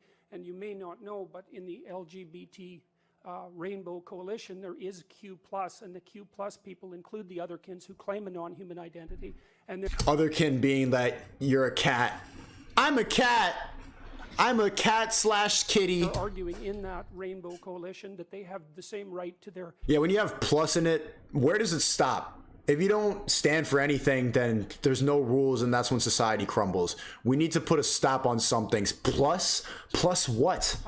To their pronouns that everyone else does, and their pronouns include such things as worm self. You're not supposed to interrupt. Actually, I was just going to ask if you could go back to the point about the analogy between the racial slur and the I don't think there's any analogy at all. But I that's think what the difference people want to between hear you I'm on. talking about compelled speech. There's a difference between saying that there's something you can't say and saying that there are things that you have to say. And I regard these made-up pronouns, all of them, as the neologisms of radical PC authoritarians. Do you understand that? And I'm not a fan of that sort of person. And the reason I'm not a fan of that sort of person is because I've done my homework. I've read everything I can get my hands on in the development of authoritarian political systems, and I know the literature inside out and backwards. And I am not going to be a mouthpiece for language that I detest. He's so close to snapping, bro. He's great at staying logical and factual, but this shit is pissing him off, bro. We're losing it. And that's that. But you gotta stay rational. Even in a world full of crazy, you just need to keep bob and weave, keep pushing. Who I'm a great admirer of, once described an old religious idea, and that was that God ruled the world with two hands, right and left, mercy and justice. And the world couldn't survive if only mercy applied, because then no one would ever be encouraged to adopt the trappings and responsibilities of adulthood. You end up in a situation where you're forgiven for absolutely everything you do or fail to do. Nope, you're not forgiven for everything you do. You can see it right now in the chat. You're thrust into the Freudian nightmare of the Oedipal family, where your utter uselessness is forgiven on the grounds of compassion, and you end up living in your mother's basement until you produce fantasies as a consequence of your squelched development of perhaps going out and shooting up a high school. Mercy, in its excess, produces pathology. Justice in its excess produces pathology too, because people are not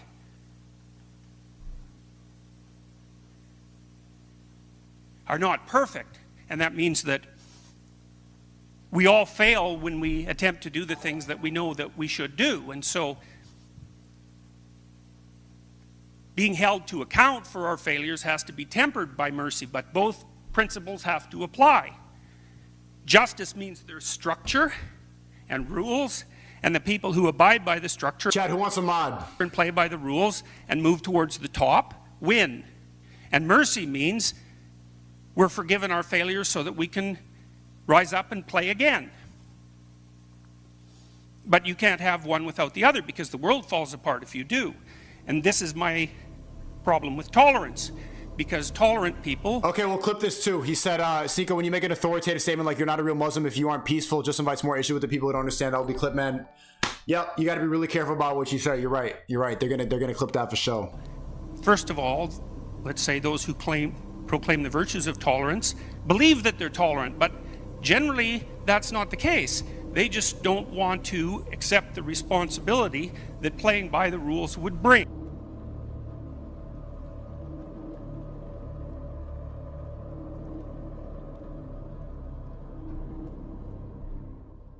One of the problems with postmodernism is that, and this is a big problem, like this is a fatal problem, apart from the fact that it's incoherent and there's no value structure in it, and it's fundamentally divisive and destructive. There's a logical problem with it too that's even worse. And so you might be noticing that the LGBT set of acronyms keeps growing, eh? And it's kind of a form of its own parody in some sense. It's like, well, I'm oppressed. It's like, yeah, you are. And well, I'm oppressed too. Yeah, you're also oppressed, and maybe I'm even oppressing you, being part of this other marginalized group, but at least we share our oppression. Well, I'm also oppressed. Well, so am I. I'm oppressed too. It's like, okay, so here's the problem. There's a big problem. Identity politics. Here. The problem is, it's true. You're oppressed, you're oppressed, you're oppressed, you're oppressed. God only knows why. People love to be victims. Maybe you're too short, or you're not as beautiful as you could be, or you know, your grandparent was a serf, likely, because almost everybody's great-grandparent was. It's like, you know, and you're not as smart as you could be, and you have a sick relative, and you have your own physical problems, and it's like, frankly, you're a mess. And you're oppressed in every possible way, including your ancestry and your biology, and the entire sum of human history has conspired to produce victimized you with all your individual pathological problems. It's like, yes, true. Well, so what do you do in the face of that suffering? Try to reduce it. Start with yourself. What good are you? Get yourself together, for Christ's sake, so that when your father dies, you're not whining away in a corner, and you can help plan the funeral, and you can stand up solidly so that people can rely on you. That's better. Don't be a damn victim. Of course you're a victim. Jesus, obviously. How do you overcome the suffering of life? Is be a better person. That's how you do it. Well, that's hard. It takes responsibility. There's all these ruined people out there. They've got problems like you can't believe. Off they go to work and do things they don't even like. And look, the lights are on. My God, it's unbelievable. It's a miracle. It's a miracle. And we're so ungrateful. College students, the postmodern types, they're so ungrateful. You know, they don't know that they're surrounded by just a bloody miracle. It's a miracle that all this stuff works. That all you crazy chimpanzees that don't know each other can sit in the same room for 2 hours sweltering away without tearing each other apart, because that's what chimps do. So, with regards to respect, people do a lot of projecting. People put their shitty lives on you quite a bit nowadays. you know, you said, More, I think way more than when I was a kid. well, human civilization progresses a lot better if we respect one another, and I actually don't believe that at all. I believe that human civilization Respect has to be earned. progresses and maintains itself when we respect people who've earned respect. You don't just respect everybody randomly. Well, what the hell use is respect if you just respect people randomly? It's like inflating the... You gotta respect me, respect my pronouns. Currency, you know, it's like the Simpsons episode where, you know, Bart gets a trophy because it's every child gets a trophy day. All you do is inflate the currency. Respect is actually limited. Simpsons predicted everything. To that category of people who have earned respect in some manner. So whatever you're talking about with regards to, say, common decency between people, it's not respect. That's why I love the motto, seek truth through funny, because Simpsons is the perfect example of that. That was a comedy cartoon in the 80s and 90s, and they predicted everything that happened today. Because when you follow funny, when you try to find the humor in the world, it always ends up being true.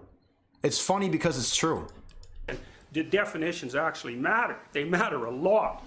And so I hear the respect argument all the time, but you also can't force me to respect you. I mean, you might be able to force me to act like I respect you, but you can't force me to respect you. It's just not possible. No, a lot of people don't want to respect, but it's fine. They continue watching the stream. The complex issue here, which is, to what degree do you allow individuals to govern the conversation that's had about them in their presence or otherwise? But I would just revert back to my original argument, which is that's a negotiation. It's either a negotiation. You got 3 states. You can negotiate with someone. You can be their slave, or you can be their tyrant. And I would pick negotiation, but as far as I'm concerned, the law right now, as it's currently instantiated, is a tyrant, and it makes people into its slave, and we're going to pay for that. And it's predicated on, hypothetically, on respect and compassion. I don't buy that for a second. I don't think that's true in the least. And there's a huge literature on compassion. Here's a problem with compassion. Mother grizzly bears are very, very compassionate towards their cubs. But if you get near those cubs, they'll tear you to pieces. And that's the flip side of compassion. And I'm speaking not as a lawyer here, but as a psychologist. That's already well documented. Compassion is by no means an emotion that produces the desired social outcome. Quite the contrary. Quite the contrary. life is very much more complicated than, well, if you were just empathic, everything would work out. It's like you can't be equally empathic to everyone, and that's a big problem. They basically, in order to not bother anyone who they had consulted with, they decided, for example, that gender identity should be nothing but subjective choice, which is, I don't even know what to say about that. If you're a psychologist and you have any sense at all, that's a completely insane proposition. It's, first of all, predicated on the idea that your identity is your subjective choice. And that's never been the case for any sort of identity anywhere. So partly your identity is the set of tools with which... That's why he gets so much hate. He's just telling the truth. You function in the actual world. But people will continue to go at the messenger instead of the system. And part of it is a negotiated agreement with the other people around you, and that's all being taken out of the... That's all actually, as far as I can tell, that's line of theorizing is technically illegal now. I just added 5 mods. Can you mods do something? What the fuck are you doing in here? The chat looks disgusting right now. Ontario. And I'm not even talking about the potential biological basis of identity, because the idea that identity has no biological basis, that's just wrong. Like factually wrong. So, and we've written a social constructionist, we've written a radical social constructionist view of identity into the law, but even worse than that, we've gone beyond social constructionism, because Piaget was a constructionist, into just pure whim. Your identity can be at any moment what you assume that it's going to be. That's not a tenable solution. There's nothing about that proposition that's reasonable. So I'm going to read you something that a graduate student sent me from the University of Toronto the other day, and I can also tell you that I've received hundreds of letters like this. Today, I had a tutorial at the University of Toronto where I talked about Jordan Peterson and issues of personal identity. I can't even focus on this fucking video right now. This chat is disgusting, bro. Oh my God. If you want to learn about how Muslims are and why disrespect is intolerable, I know, bro. I'm doing a podcast tomorrow with the 3 Muslims to talk about this shit. We are advised to forgive, so you can just tell us why the mocking. I said it fucking 30 times in the stream. I've explained it. You're donating now just because you stumbled in, Mohammed Hadwan. It was a joke. I was making fun of people who are committing haram. So I was using the Muslim prayer as an example. This mod, bro. I'm gonna take a piss real quick. But I added like 5 fucking mods, bro. I added you a mod. There's mods here right now. This chat is the worst chat on the fucking streaming platform. You're not doing your fucking job. This is disgusting. It's just annoying. It's just annoying. I don't know why you're in here spamming this shit. Like if someone told you to do it, you're doing it to get attention, and it'll work just now because I just gave you attention. Well, happy Saturday night. Hope you spamming this shit fucking made you happy. Let me take a piss, bro.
Chat, for the people who still fuck with me, can do me a favor, the TikTokers watching this, like they clip up my stuff all the time. Can you make a montage of all the times that I praised Islam? All the times I say that I complimented Muslim people and I said I admired them. I've been saying that. You'll go back to season 1 of my streams and clip up the shit where, out of context, where I was mocking the Muslim prayer, and I will never do that again. I didn't realize how much I was disrespecting it. I won't do it again. But clip up all the times that I praised Islam and I said that I wanted to become Islamic and that that's the religion that I admired the most.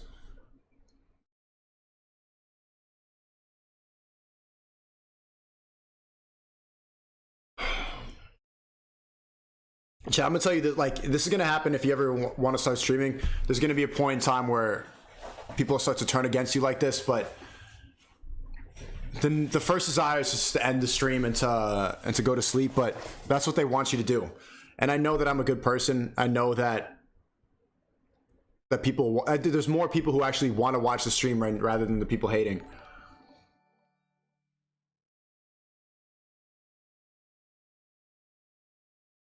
Understandable. Don't let this impact the way you view Islam. Clear your head and don't stress. You'll clear this on the podcast. No more misconceptions. Yes, Muhammad Hodwan. Yeah, thank you. At least you understand it. Bro, stop fucking believing everything you see on TikTok. How, like, don't people just watch an 8-second clip and then they fucking want violence to happen on me?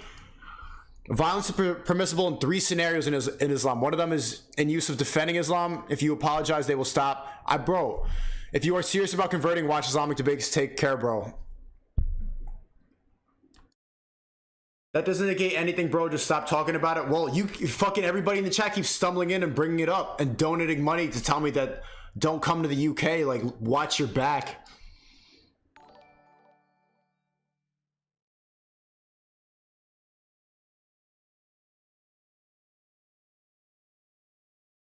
It's okay. Doesn't matter, bro.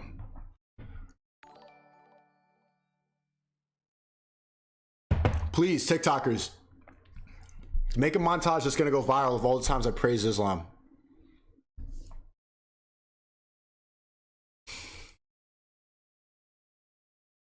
Muslims from TikTok, please rewind stream. Also, Allah tells us to forgive. We need to set good examples. Things like this just pushes people away. Exactly, bro. Like, I've talked so many times on this stream how I was thinking about converting to Islam, and now all these people are my DMs sending me death threats in here, donating to, literally while in the stream, sending me death threats. SNEAKO, you're fine unless you disrespect Islam, Judaism on purpose with intent to harm and insult. Only fanatics and amateurs will threaten and talk. Yeah, I think you're right. I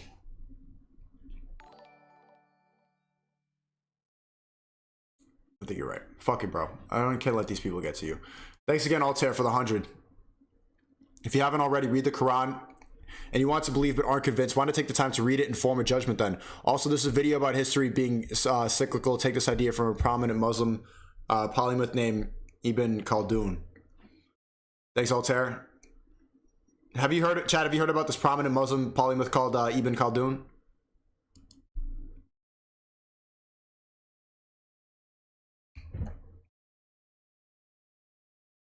They're tripping, bro. All you can do is say your apology and let it be the ones who care to do their research and see it's sincere. Yeah, but the shit's gonna keep going because think about it, man. There's so many people that want to take me down right now. They're just gonna see that clip and use it to defame my character. But it is what it is. You can't let it get to you, chat. You just have to fucking keep pushing. But fuck, bro. Like, I want to be entertaining. I want to have a good stream right now, but I can't fucking. I'm irritated as fuck right now. I ain't gonna lie.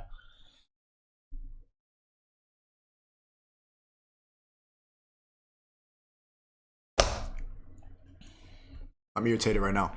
Like, I want to be funny. I want to be goofy, and it just feels dumb. It feels dumb. Shut up.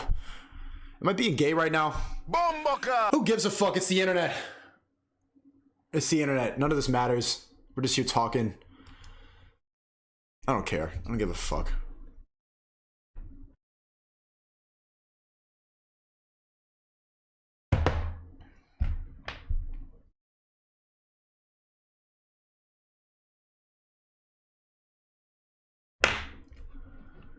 Bro, if you don't like me, I don't like. Why are you watching the fucking stream right now, bro? I'm trying to get into bigger issues. I'm talking about Event 201. I'm talking about 1000%. But you've been going this long, unbeatable, bro. Keep doing you. Yeah, you're right. You're right. You're right. Just got to keep going.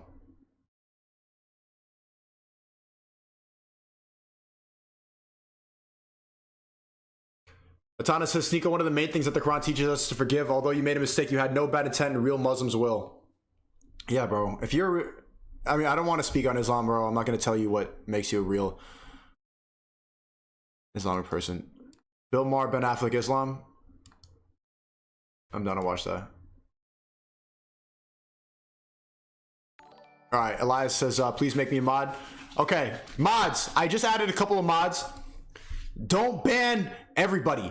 Just time out the people who are spamming, and that's it. Even if they're saying El SNEAKO, even if they're like calling me a piece of shit, if there's like that's okay. Just hide the spam. That's it. You don't need to permanently ban anybody. Just hide the users that are spamming. That's all I want you to do. You've been doing a terrible job, but I just added a lot of mods. Clean up this chat. What are you drinking? I'm having a glass of wine. Sal said the haters are strong tonight. Just look past it. Yeah, this is the most amount of hater I've ever seen in this stream, bro. Chad, imagine if this was you reading, like, I'm having conversations with people and like back and forth, just that, like threats. But it's hard to make jokes and be funny and goofy and shit like that when you see in that. Ethan Johnson said, to be fair, I thought it was funny, but also I'm not a Muslim. Yeah, to be fair, I thought it was funny too. That's why I did it. But I didn't realize how like this was gonna affect people's faith to that level. Bro, SNEAKO, fuck with you heavy. Don't let these people get to you. The liberals want to get inside your head. Keep doing what you're doing. Yeah, but you can't let them, bro. And right now they're happy as fuck that I'm irritated. Destiny's watching the new Pearl Harbor on stream. Call him.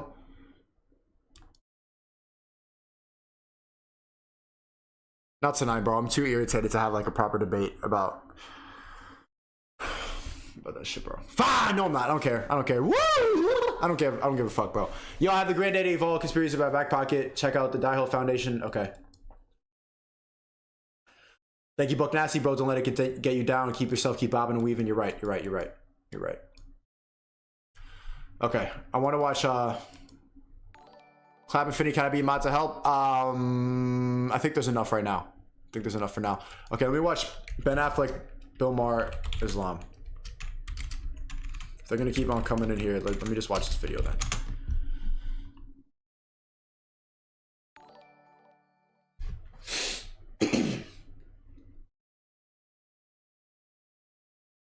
Ben Affleck, Sam Harris, and Bill Maher debate radical Islam.